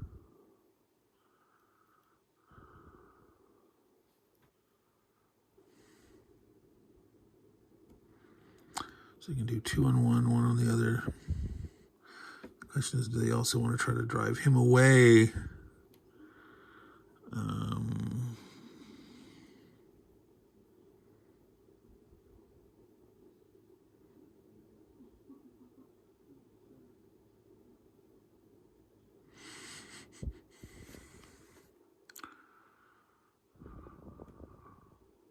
Right? They shot 1, 2, 3, 4. Oh, wait a minute. He shot here. He shot here. 1, 2, 3, 4, 5, 6. That means they only have 1 shot left. All right. So here, or here. These are getting the bonus. So him by himself, or him. This one here. Let's try to concentrate here. So adding 2 against 2 plus 2 is 4 against an 8. He did roll enough, so that disorders him. All right. So that's their 7 attacks. That is the end of the Spanish turn. 12. Well, they do get to rally this guy. Double check. Anyone else? No. So it is the British turn 12. It's almost over, folks. Magazine explosion. This is great. All right. So there's a chance that the British player has to lose a unit.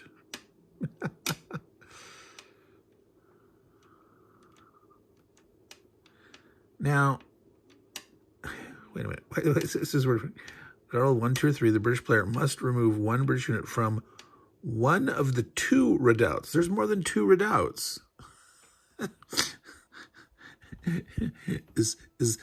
Here's a name. Here's a name.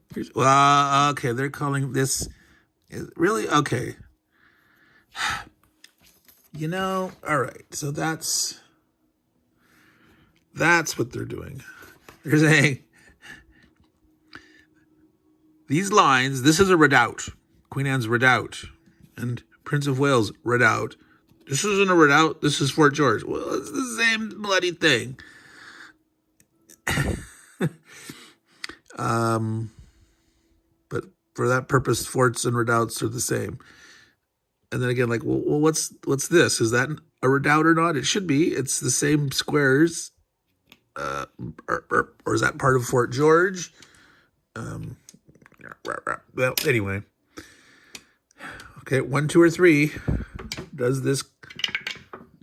No, so they didn't have to lose an extra unit from the explosion. But they can move 5 and attack with 4. And they're just like so toasted. See, this guy can't get into here because you have to stop when you cross the creek, not at a bridge. So even he wouldn't have all his movement used. He can't do it. Wow. So this guy could do it. He's got a higher strength get in there, but he's like, yeah, they both only move 1. So, yeah, 1, 2, 3, 4. They're desperately trying to stave off utter defeat. Ah, boy.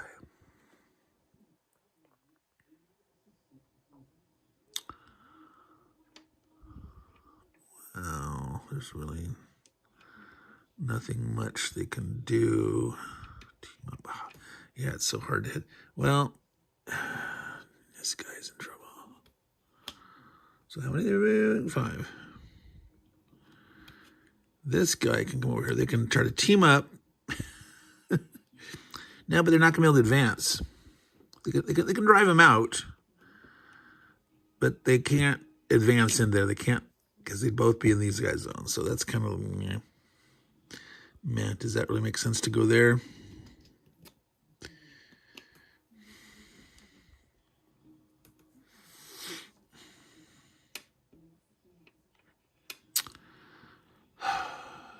Wow.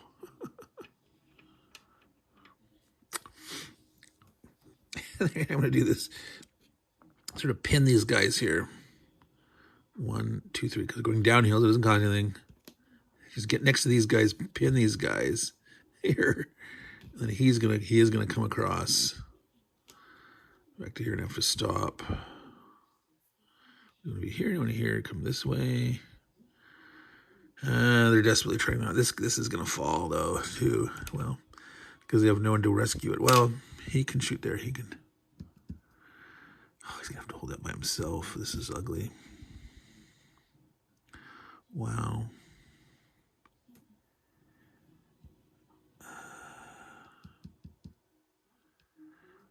Get in there. They desperately need another unit. They can drive them away. They can rally. No, they can't get both out of here. They can't do it. They just cannot do it. Well, gotta try, right? Gotta try. So, defensive fire, of course. The great defensive fire. So they could potentially drive this guy right back out. Now, technically, this wall here, yeah, I'd really like to know, is this considered like a higher, better fortress part of this? So this guy shooting down wouldn't have noticed this guy here, but it is outside of this part. So in one sense, you could say, well, they each getting the defensive bonus shooting backwards. This guy can shoot here without a problem.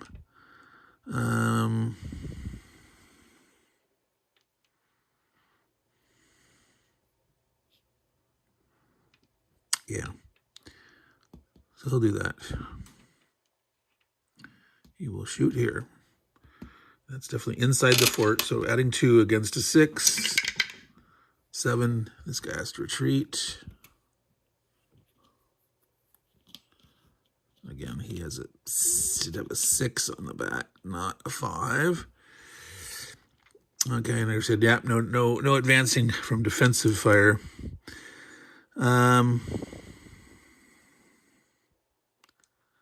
Now, technically, see, this guy here could shoot at him, trying to kill him off, finish him off. But I'm almost tempted to shoot at this guy over here. The 3 against, again, this guy's a 6. He'd be an 8. So he'd be 5 square and third. Or he could go for the kill here. You know, there's enough turns. They don't have to rush it. I think killing this guy off, whittling him down more and more, just to guarantee they're gonna win it. But it's kind of like you don't have to win it all right away as fast as possible. So shooting here is the better move. That's a 6 though. Adding 3 against a 6. Missed. Rolled a 1. Wow. All right.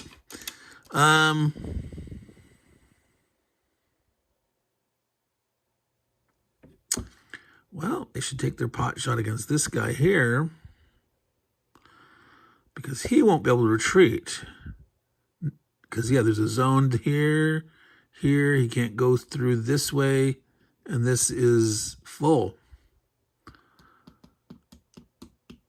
So 2 against a 5. Wow, they missed. Oh, well, this last desperate attempt by the British, they're not stopped. All right, they actually can get their 4 attacks off. Well, they only have 3 units. Well, they do have the 4 units. These 2 guys are disrupted. So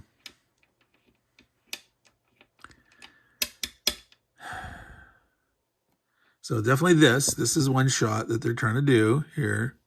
So adding 2 against a 6. Missed.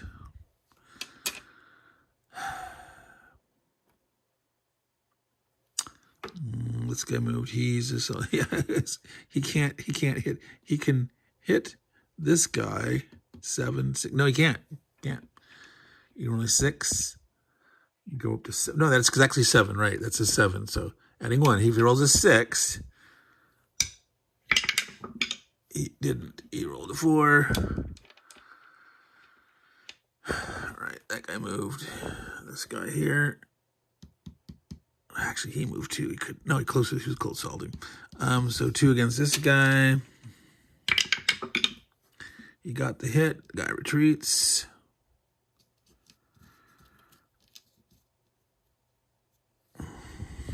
That's it. So he does get to rally this guy, but not this guy because he's in a zone of control. That is it for turn 12. 13. Unlucky 13? Who knows? So they're going to be able to occupy this in the movement. So this is going to be the end, right?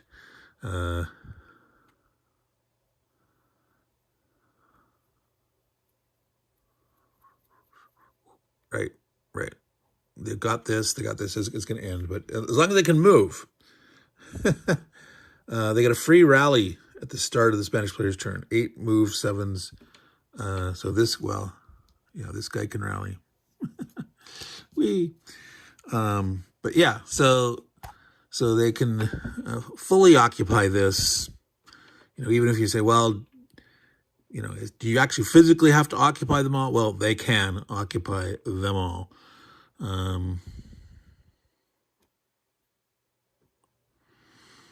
Indeed, they can. They have all these dudes here.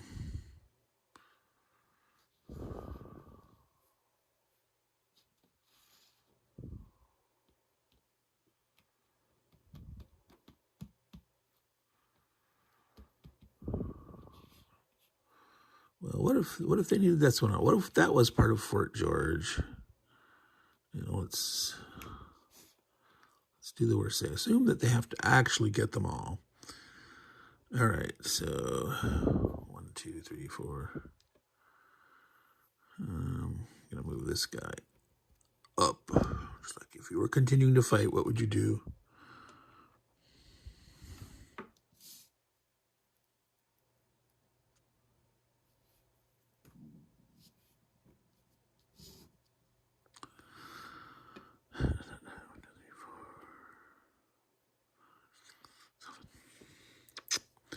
They could move one more.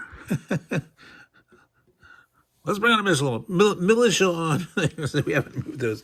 Yeah, let's bring one on. All right, so that's it. They've definitely occupied the camp and Fort George fully. I don't think you have to occupy every hex at the moment. I think it's occupy or control is the correct way to interpret that, but.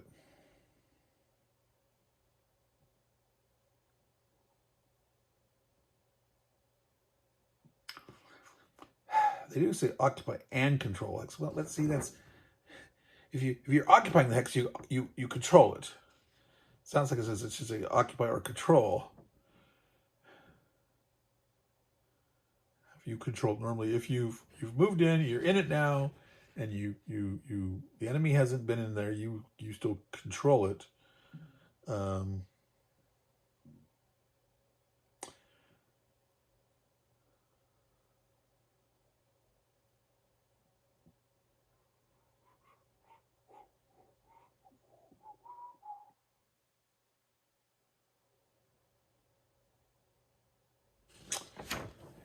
Yeah.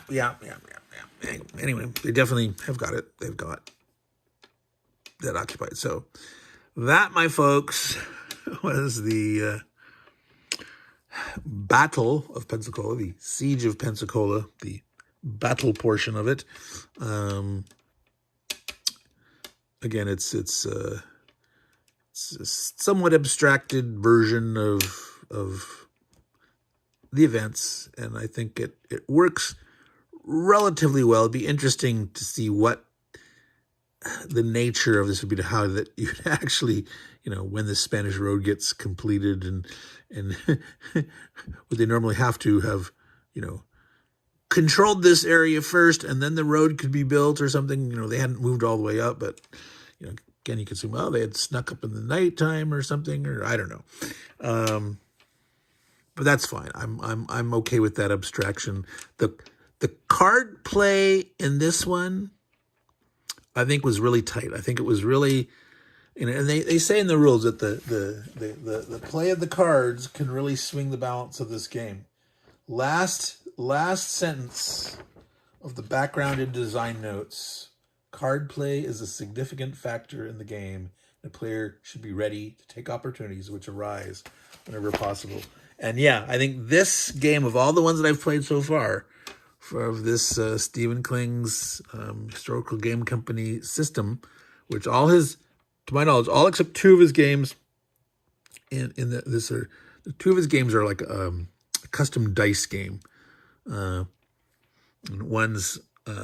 was the French and Indian War, and one's sort of an overall broader picture of the American Revolutionary War, but at the not individual battles, but the larger sort of strategic implications, and not quite operational level, but abstract enough at a strategic level. But yes, this one, that interplay of the cards and events happening, and it would have been better if I'd gotten this card a little later, it was too soon, I was in position, or then getting them at the right time. And yeah, I liked that a lot. I think definitely some replayability here. Definitely, I think, as the British, at the start, your guys here in the woods, you got to think about preserving more of them. And if you get the right cards in the right way, you could pounce and try to kill some important units. But in general, I think you want to try to preserve like at least half of them, I would say.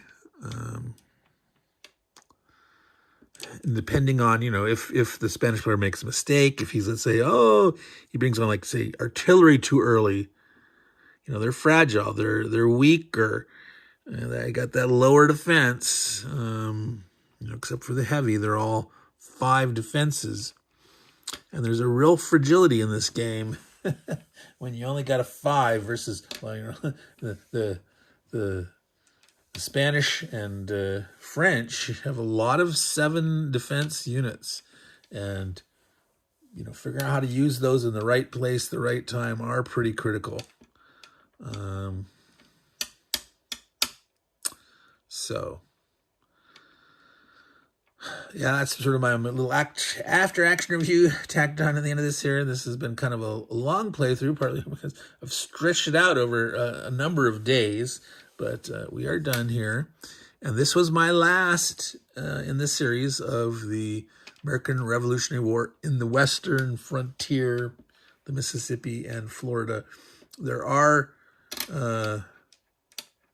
one or two other games on the American Revolutionary War at the same battle scale. They got a Saratoga game, and I can't remember if there's another one or not. So I'll play that at some point, but I wanted to have this campaign series be, these more obscure battles that many people don't know about. And I have a book coming out. There's a lot of there's coverage of all this stuff in Steve Kling's book on the Revolutionary War on the Western frontier. But there's another book specifically on the siege of Pensacola, 1781. That maybe I'll do a little video about that and address some after action review issues or whatnot and talk about some reading material and whatnot. But we'll see. We're going to be pretty busy. I'm working on stuff for the Charles S. Roberts Awards. If you've seen that, I'm going to be next doing unboxings of. Well, I started one, and I'll finish that up editing and do another one of the nominees. I had one in the can already. And then these next two for the Civil War nominees. And I'm also going to do a video talking about the, not the Era Awards, but the Mode Awards, as they call them. So not about historical battles in a specific period, but other kinds like operational, tactical, strategic games, solitaire games, hypothetical games, reprint edition, things like that. I'll discuss that in the next video also. So those are coming up.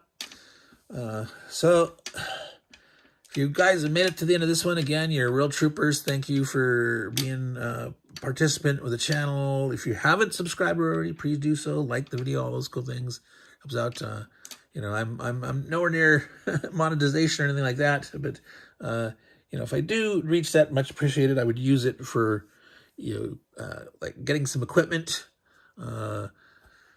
maybe some games that I've been searching for that I can't find, that might be willing to pay a little money to get the game to cover it on the channel, or possibly attending, traveling to attend a convention or something like that, a gaming con. So anyway, not there yet, but the more people that like and subscribe, and that pushing me closer towards that goal. So Meandering Mike signing off. All you good folks out there, take care. Like I said, if you take care of your games, they will take care of you. Ciao.